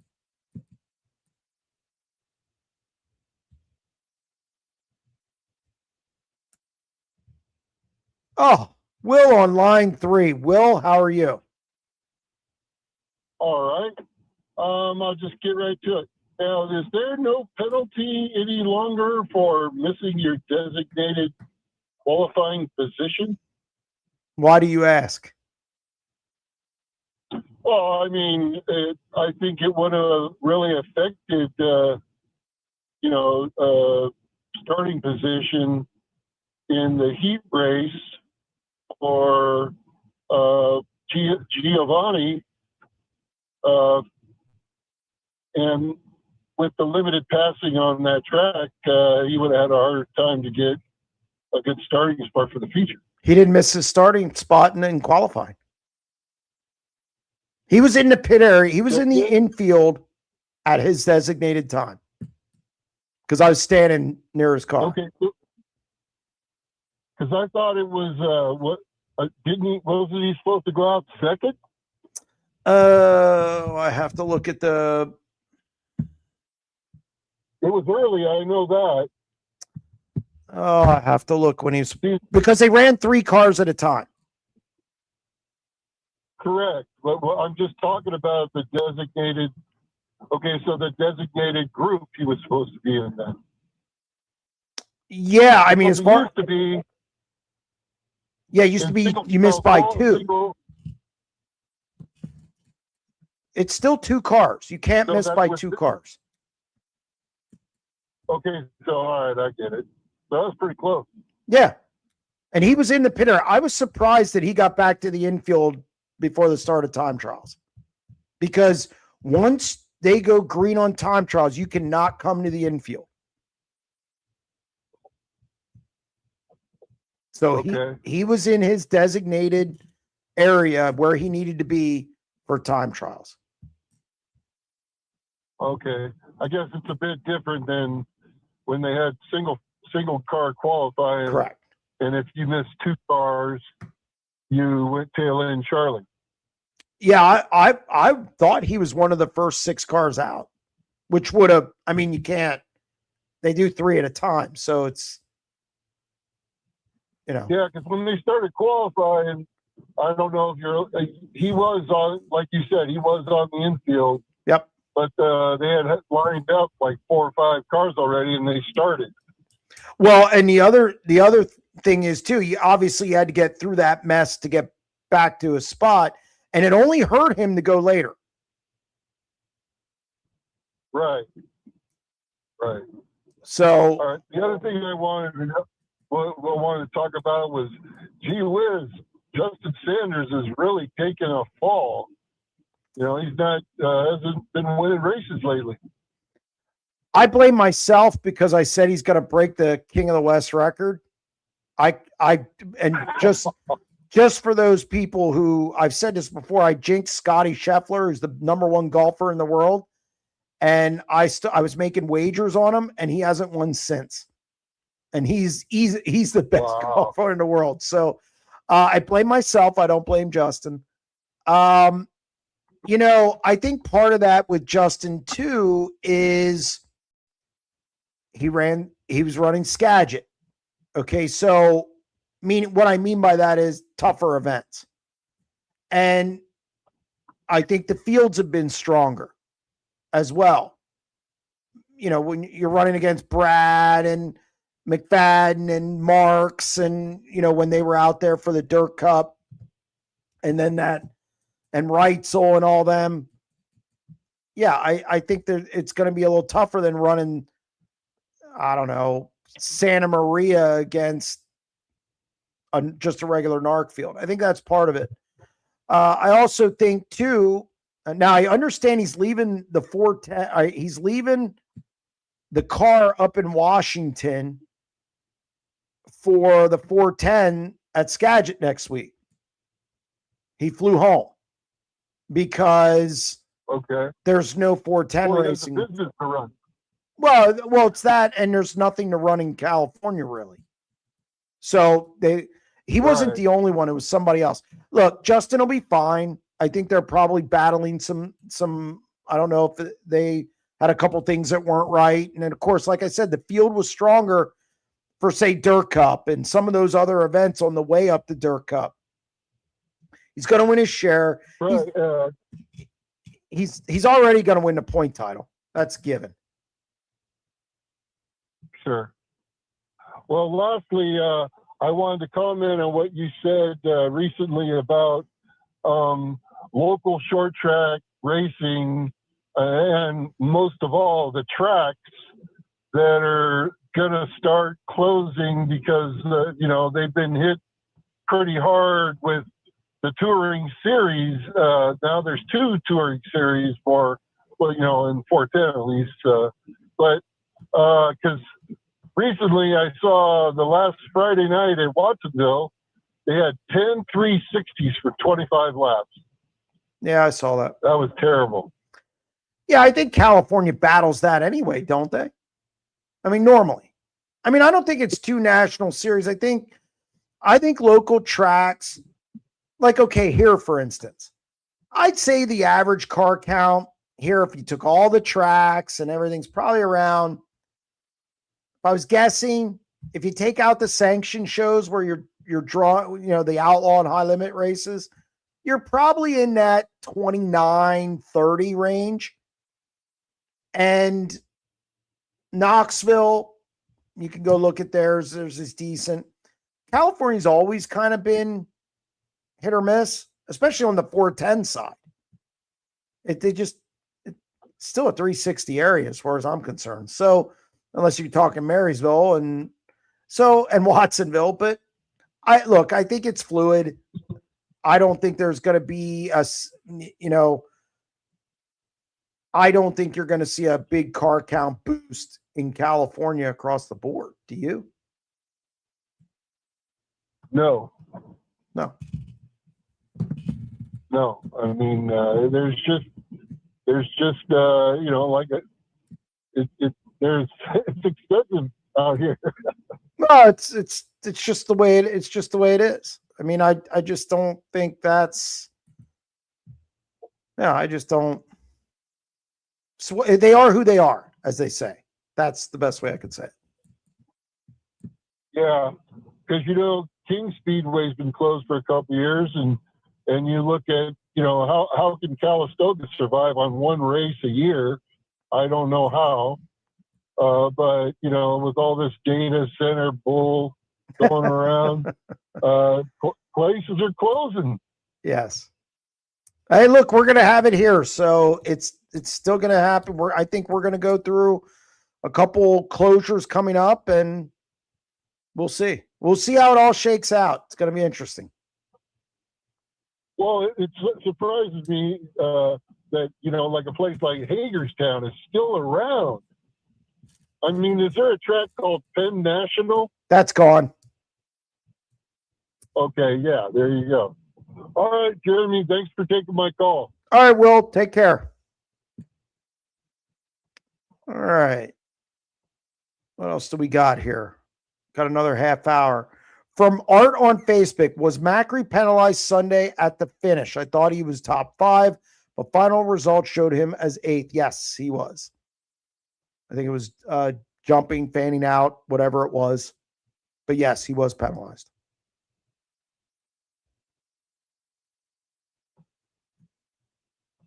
Ken on line 4. Ken, how are you?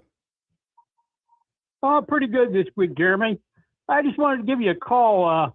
My buddy John called in probably 2 weeks ago questioning about the rookie of the race at Eldora.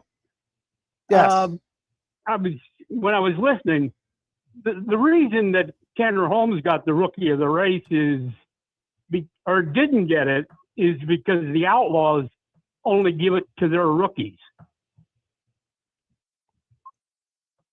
Even at King's Royal one? Knox, no, yeah, Knox, when it's an outlaw race, it's the same with High Limit. Of course, they only have one rookie, but the Outlaws give it to the leading rookie. Now, at Knoxville, the only way you're a rookie is if you are a rookie. If it's your first time at the Knoxville Nationals, then you're eligible for the Rookie of the Year at Knoxville. I'll check on that. I find that odd for the King's Royal. Every other race, I get it. Yeah, I just don't understand that for King's Royal. Yeah, they give a rookie every race, just like the I know they do. High Limit. I know they give rookie of the race. I get that, but I find it hard to believe they do that for the King's Royal, where it has to be an outlaw regular. I'll check on it. I'll reach out to somebody. Yeah, check it out, because who got Emerson Axum got it. Well, that wasn't his first time at Eldora, but didn't Cam Smith get it? No, Emerson Axum got it. Huh. I'll have to go back and look at it.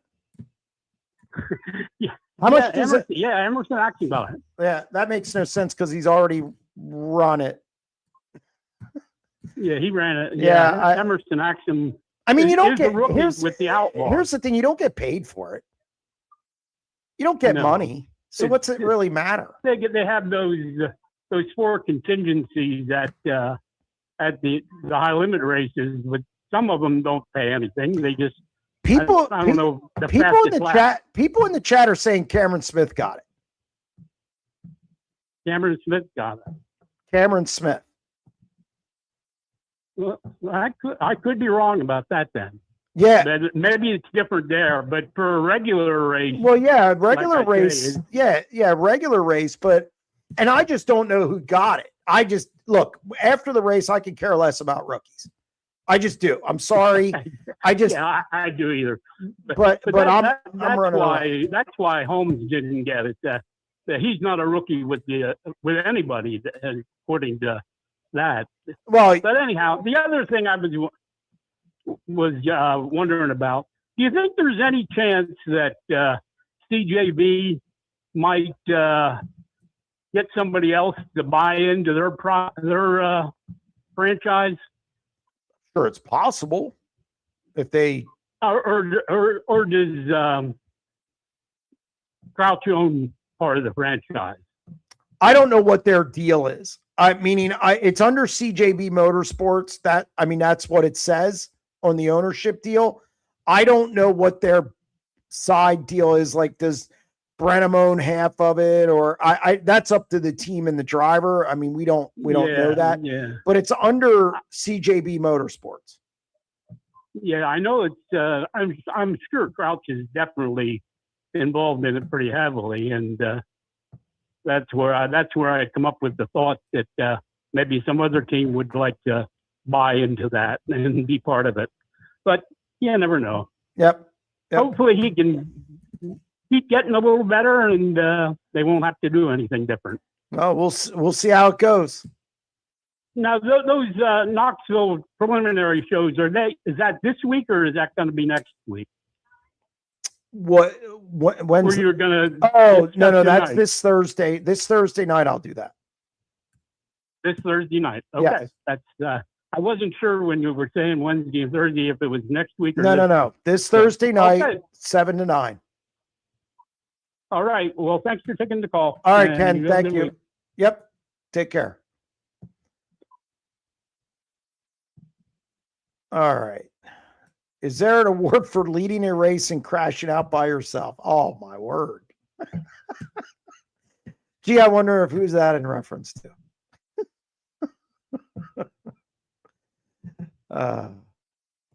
Do they make the push truck drivers pay or tow truck drivers? What about the 3 girls hanging off the back of the tow truck? I don't think push trucks do. I think if you're helping out there, you get a free pass. How many they get, don't know. Tow trucks, I don't think they do either. How many passes they get, I don't know. I've never really checked into that. But as far as I know, maybe, again, if Colton Gauss is on, he's I know he was on earlier, he could answer that. I know they get in, the push truck gets in for free. I don't know how many passes. Thinking of calling in and bring the average age of the callers under 80. You're not much younger. What are you, 67, 69, something like that? 7BC is your Knoxville Nationals champion. Ballsy. Bold prediction, sir. Bold prediction. Will you be hosting a cookout at your rental house each night at Knoxville? What's the address? Absolutely not. I'm working. No cookout.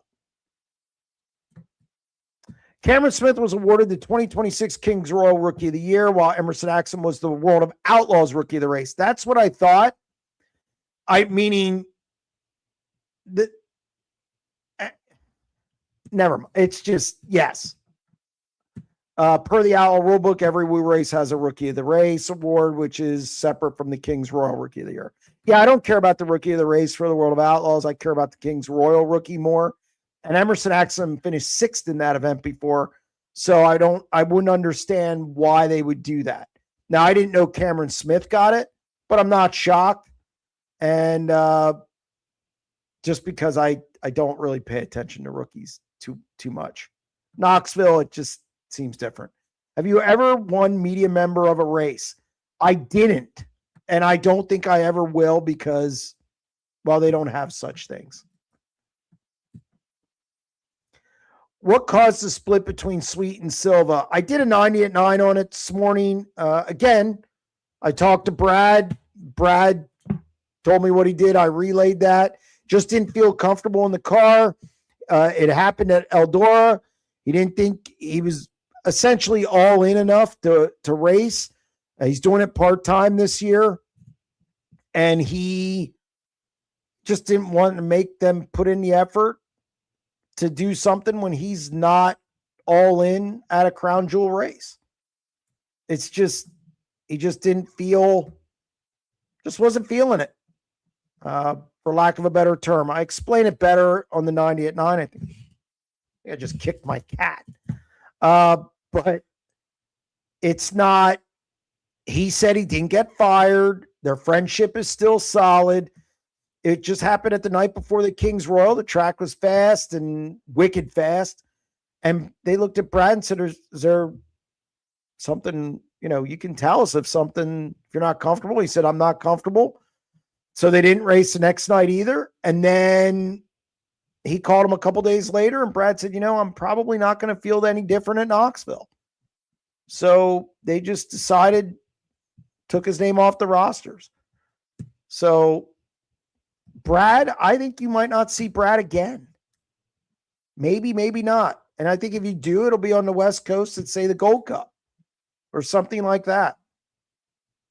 I just think he realized that he's retired. He's not all in, and that was it. What does Anthony Macri and Chase Dietz do for work? Work for father, work for Mountain Ridge? Neither.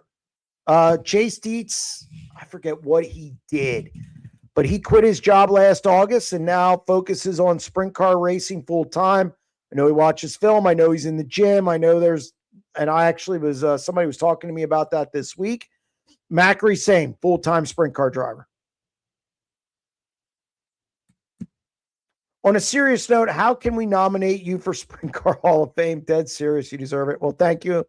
I appreciate that. I really do. I think you just submit it to the committee. Probably an old topic. Do you think an open tire rule will be good for the sport? Bring Goodyear American Racer into the mix? No, because you're not going to be able to get them. Goodyear has no interest in being in this sport after what happened with them losing the tire deal. And it's owned by Continental now, so I don't think you're going to get them involved. It's a European country or a European company, if I'm not mistaken. American Racer, the problem is there. I don't know if they're big enough to be able to meet the supply demands. That's a problem.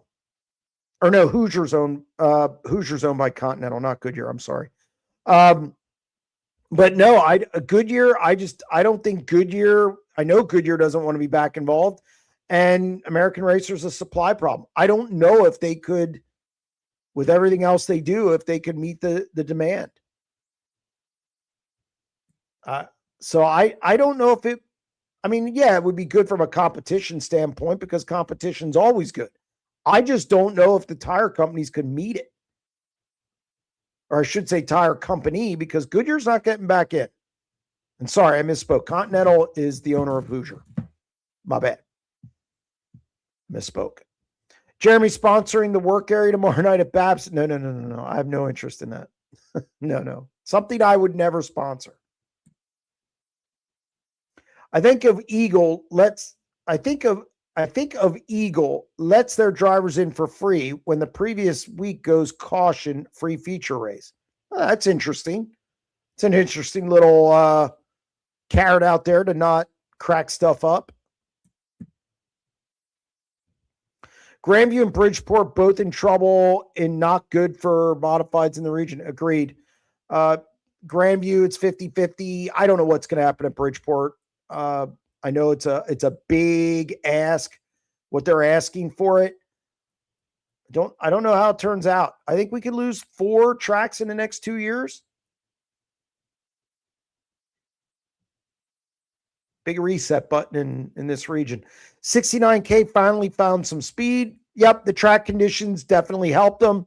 It was right in their wheelhouse, but yeah, they came forward in a really good field, past some really good cars.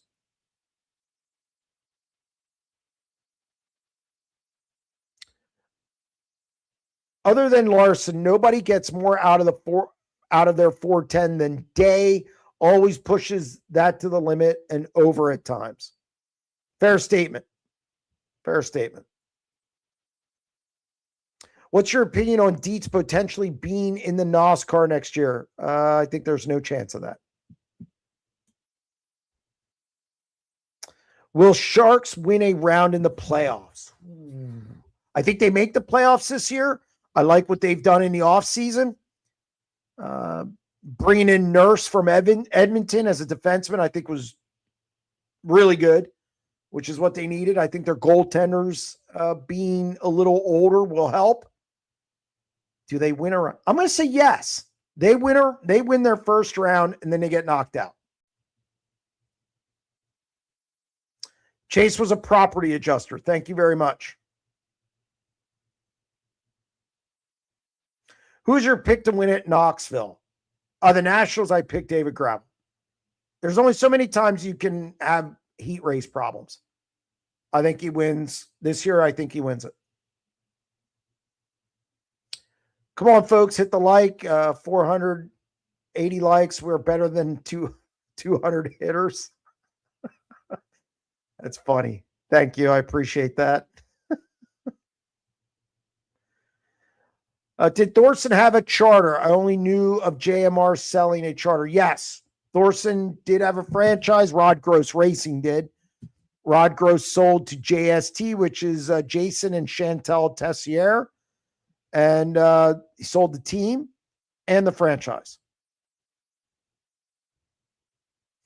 Gene Frankowiak deep dive.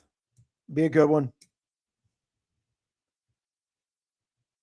Spencer Basin really struggling. Will he be moving this offseason? Again, obviously Sheldon wasn't the issue there. Don't know. Haven't heard no rumblings of that as of now, but I start hearing stuff around the Knoxville Nationals. So probably ask me in about 3 weeks, and maybe it's different, but I've heard nothing about Spencer not being in that ride. Zach Hampton entered the Knoxville Nationals in a number 6. Is Bill Rose getting the band back together? No. I could see him in a different 6 car. Do you think from the solid TV ratings on FS1 that Fox Sports could start throwing in revenue to High Limit? And if so, would that take them to a level not seen before in sprint car racing? I think you got to also look at Prime. I believe something's going on there with Prime. Their numbers are pretty good as well. I think you could start seeing, if the numbers continue this direction, I think you could see some revenue coming in. From what I'm told, High Limit isn't paying for their time. So, which, that doesn't happen often. So I could see some revenue come in if the numbers continue on the uptick between Prime and FS1. Yes, I think it's a possibility that they have revenue coming in at some point. Yes, as I said, another 6 car. I wasn't going to say who it was because who knows, might be working on a story on something that has to do with that. Still waiting for a Van May deep dive. I'm sorry. My next one will be Sean Keane. I don't know if the thing we're doing for Knoxville will take the place of the deep dive this week. But Sean Keane's my next one. So it's on the list. Do you think Kane will run the 4 at Skagit Nationals? Willie and Casey reunion? Don't know. Don't know what his schedule looks like. I saw he ran IRA races, and I think you could see him at Knoxville competing in the next few weeks. We'll see. But a trip all the way to Skagit, I don't know. I don't know how much he plans to race. Is Hod now bigger threat to dethrone Gravel next year than Kofoid or Macedo? Interesting question. I think, boy, that's a tough one. That's a real tough question. He's in the mix. I don't think he's more of a threat. I think he could be a threat if he continues his pace, but more of a threat, I'm not going to say more of a threat. I think Kofoid and Hodenshield are the big threats. Macedo struggled a little bit more than I thought he would this year. And they're going, that Ford Motor's in there more.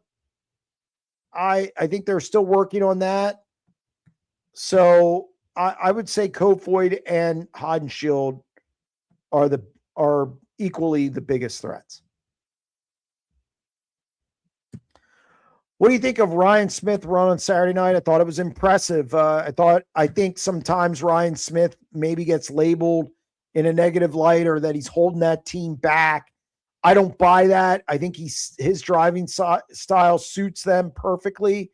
I think he works well with that team. And I think he showed on Sunday that he can go to the front.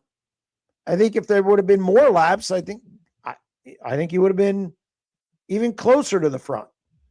So the car looked good, and so did Ryan Smith. Would like a Mark Smith deep dive. I used to hate seeing him win every weekend at Port in the Zemco car. I believe I did Mark Smith already. I think I did Mark Smith already. I got to check, though. I forget which ones I did. When a non-franchise high-limit team finishes their season, is the point fund paid out immediately so they can move on anywhere like with Woo, or is it paid out slowly over the next year if they come back? No, that point fund's paid right away. Can move on.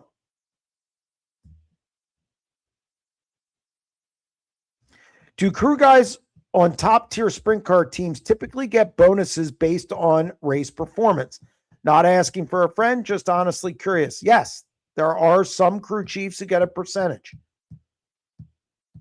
Crew chiefs and some tire guys, they do get a stipend. A little extra gravy on top of it. Not all of them, some of them.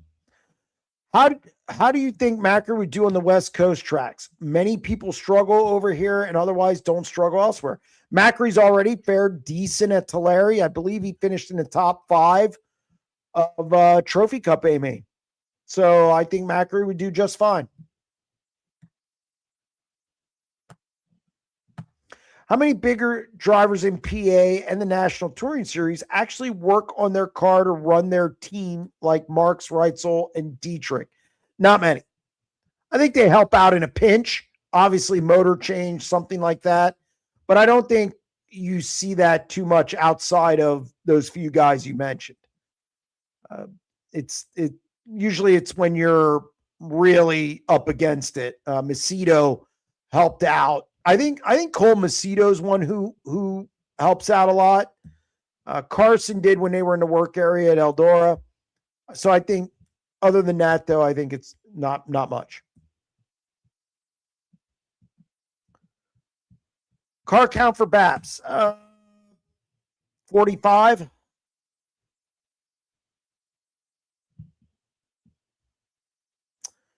Where can I find a list of all deep dives? Just go to the YouTube page and type in deep dive, and it should bring them all up. I think, because I've done that and looked. So I think you'll be able to do that on the front end as well. You just going out, if you click deep dive, I think that'll bring them all up. Yep, there's a YouTube playlist. Will Carson Macedo be switching to Ford engines full-time in the future? I wonder if Braden's in here. I don't know if he makes a full switch. I think there's a lot to determine before that happens. So I don't think that's a guarantee. So I think it's just wait and see.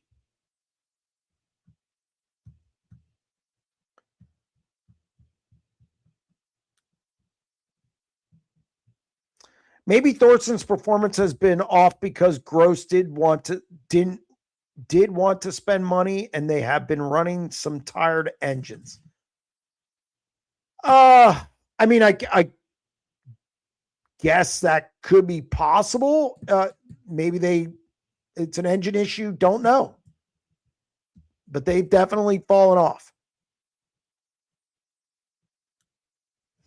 Davy Brown deep dive.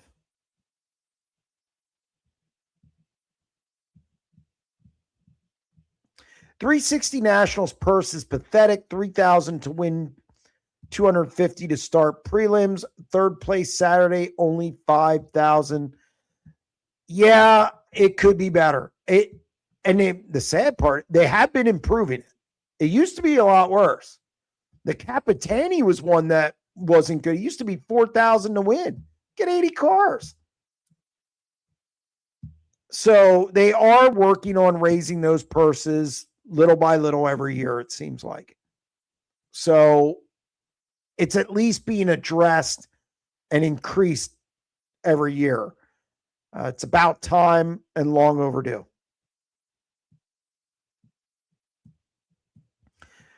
Jeremy, is that an ASCS payout or Knoxville? That I don't know. I would assume, the ASCS is part of it. I don't know if it's a full point race. I doubt it highly if it's run like the World of Outlaws. So I would say Knoxville. And now the prelims might be ASCS based, meaning they base their prelims on a payout for ASCS. But the main night, they continue to raise it. At least we're getting that. How many manufacturers are still out there in 410 as far as what? Motors or chassis or what are you talking about?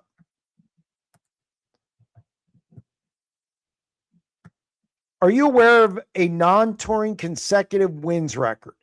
Tim's is going on 3 weekends, 3 races in 2 nights last week, then Jackson and Knoxville's past weekend. I know in 1985, Doug Wolfgang won 17 straight times, 17 straight races. That'll never be done again, I don't think. As a non-touring guy, now some of those were outlaw races, and about 17 straight. Think about that. That's incredible. I believe it was broken at Susquehanna Speedway, if I'm not mistaken. Motors, just wondered with all the Ford talk. Oh, there's only Chevy. You have Chevy, Toyota, and Ford. And you have 2 builders doing Toyotas, which I think is Speedway and Ryder. And you have Chevy. So, yeah, you have 3. Kistler is now doing the Fords.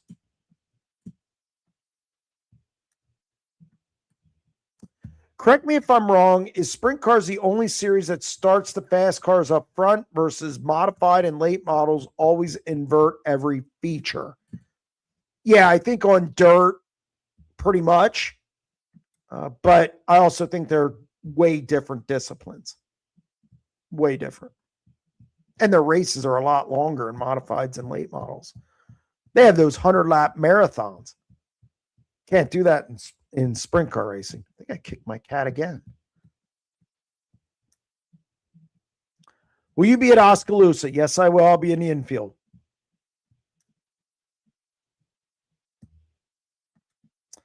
SCCT at Skagit killed Watsonville last Friday. They don't get many cars anyway. When you say killed, they usually only get 13 cars anyway, 13, 14. Car counts have not been good at Watsonville, and it's a shame because I think the promoter's doing a lot of good things out there. I've heard some things from people, how the ways he's trying to work within the community to get more support and get more people to the track. So it's a shame they're not getting a lot of cars, but killed it? No, kill it is if you lose half your cars. They're not getting 20 cars there most nights. So, but yes, I can see how it took a couple away. Over under Sheldon wins this year 12.5.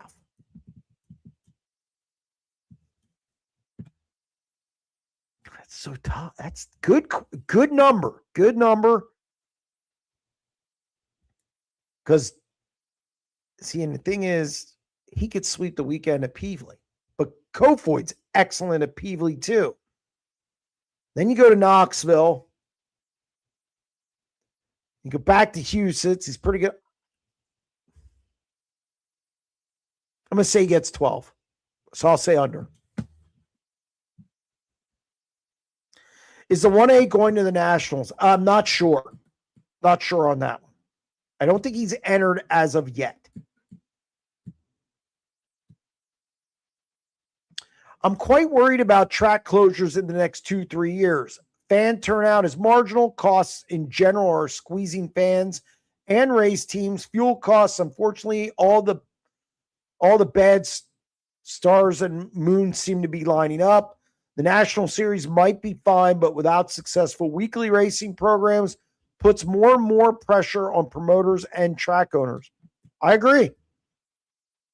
And I think there's also, I think the promoting needs to change. I think different ways of promoting to lure fans to the track. It's not the same as it used to be in the 80s and 90s. It's different, and that takes different types of promoting to get them out. So I agree with everything you said there.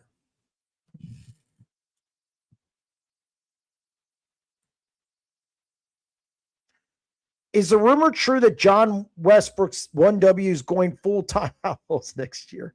I'll call him and ask him. When we see John Westbrook Outlaws, I'm sorry. When will we see silly season for Woo and High Limit start? You start hearing stuff around Knoxville.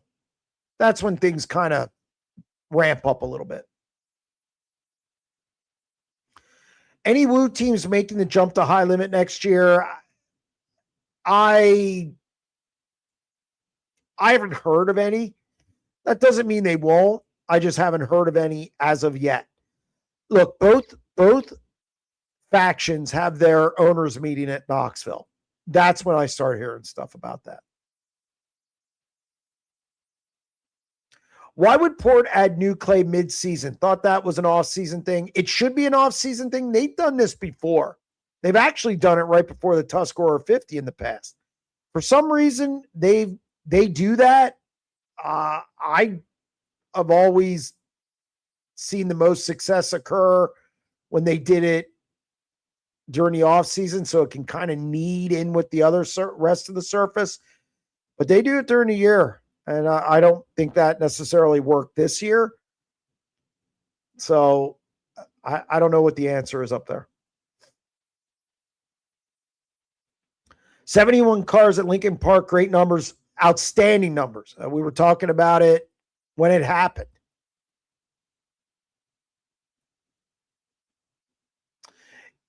Is Rod Gross selling the franchise to JST with Thorson still on tour considered a silly season move? Not really. Driver change. It's no driver change. It's not a crew chief change. It's just switching ownership. Just saw Knoxville for the 410 this week is $11,333 to win. Boy, Knoxville just pumping out the money. Big money. I saw Tim's, the Saturday of Eldora won $27,000. It was worth it to go back. Wondering why Marks is headed to Knoxville Saturday. Rumor has it for a big announcement. Not that I know of. I know some said that he was confirmed to run the Grove. Now people are saying he's confirmed to run Knoxville. I'll shoot him a text after I get off here. In fact, almost past Jeremy's bedtime. I wish that was the case. Here, let me see if he answers back quick in the short time we have.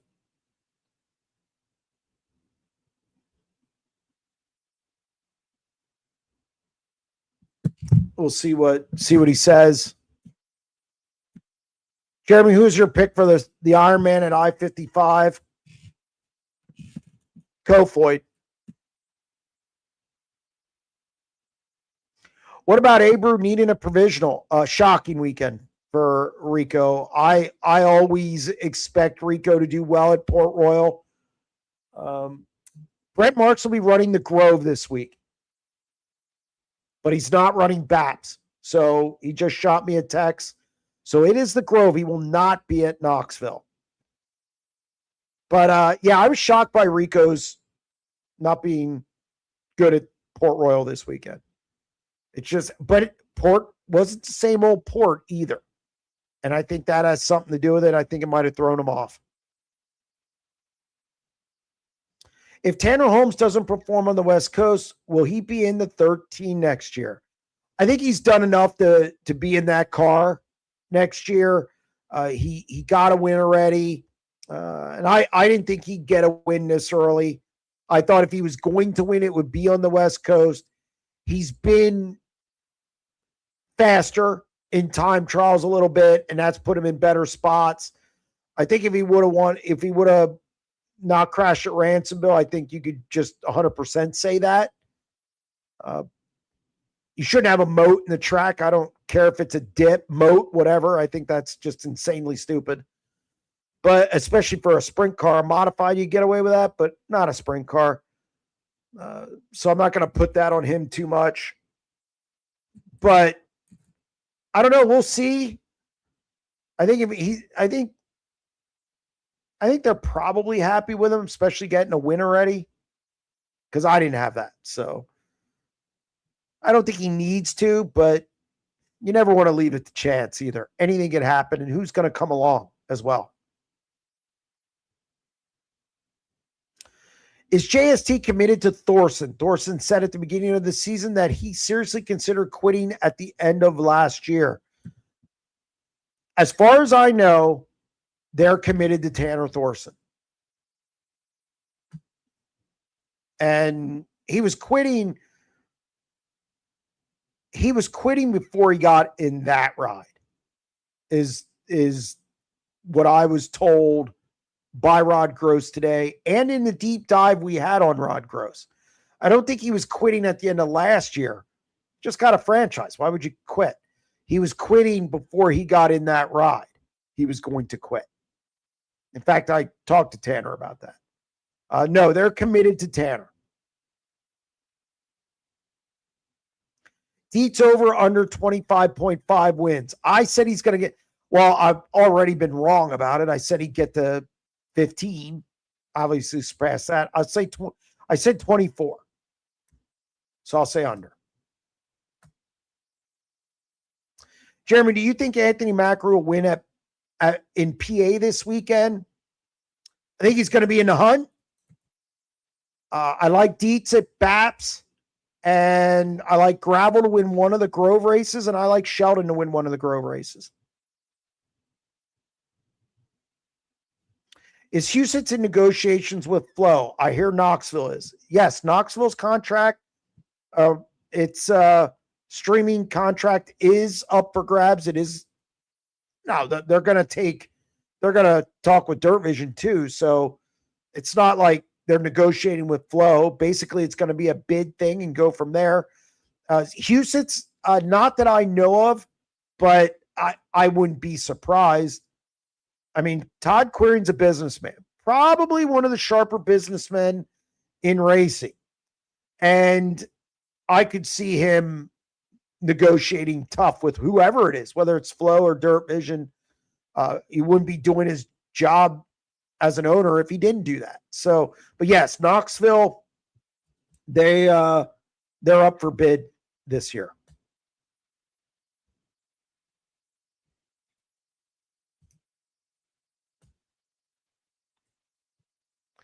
FYI, I will be at every track this weekend.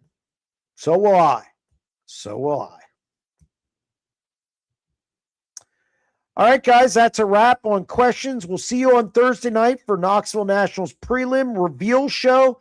Again, thank you to everybody who joined the show, the calls, the chat, and we'll be back on Thursday with a special edition of the SprintCarUnlimited.com live show. Thank you very much.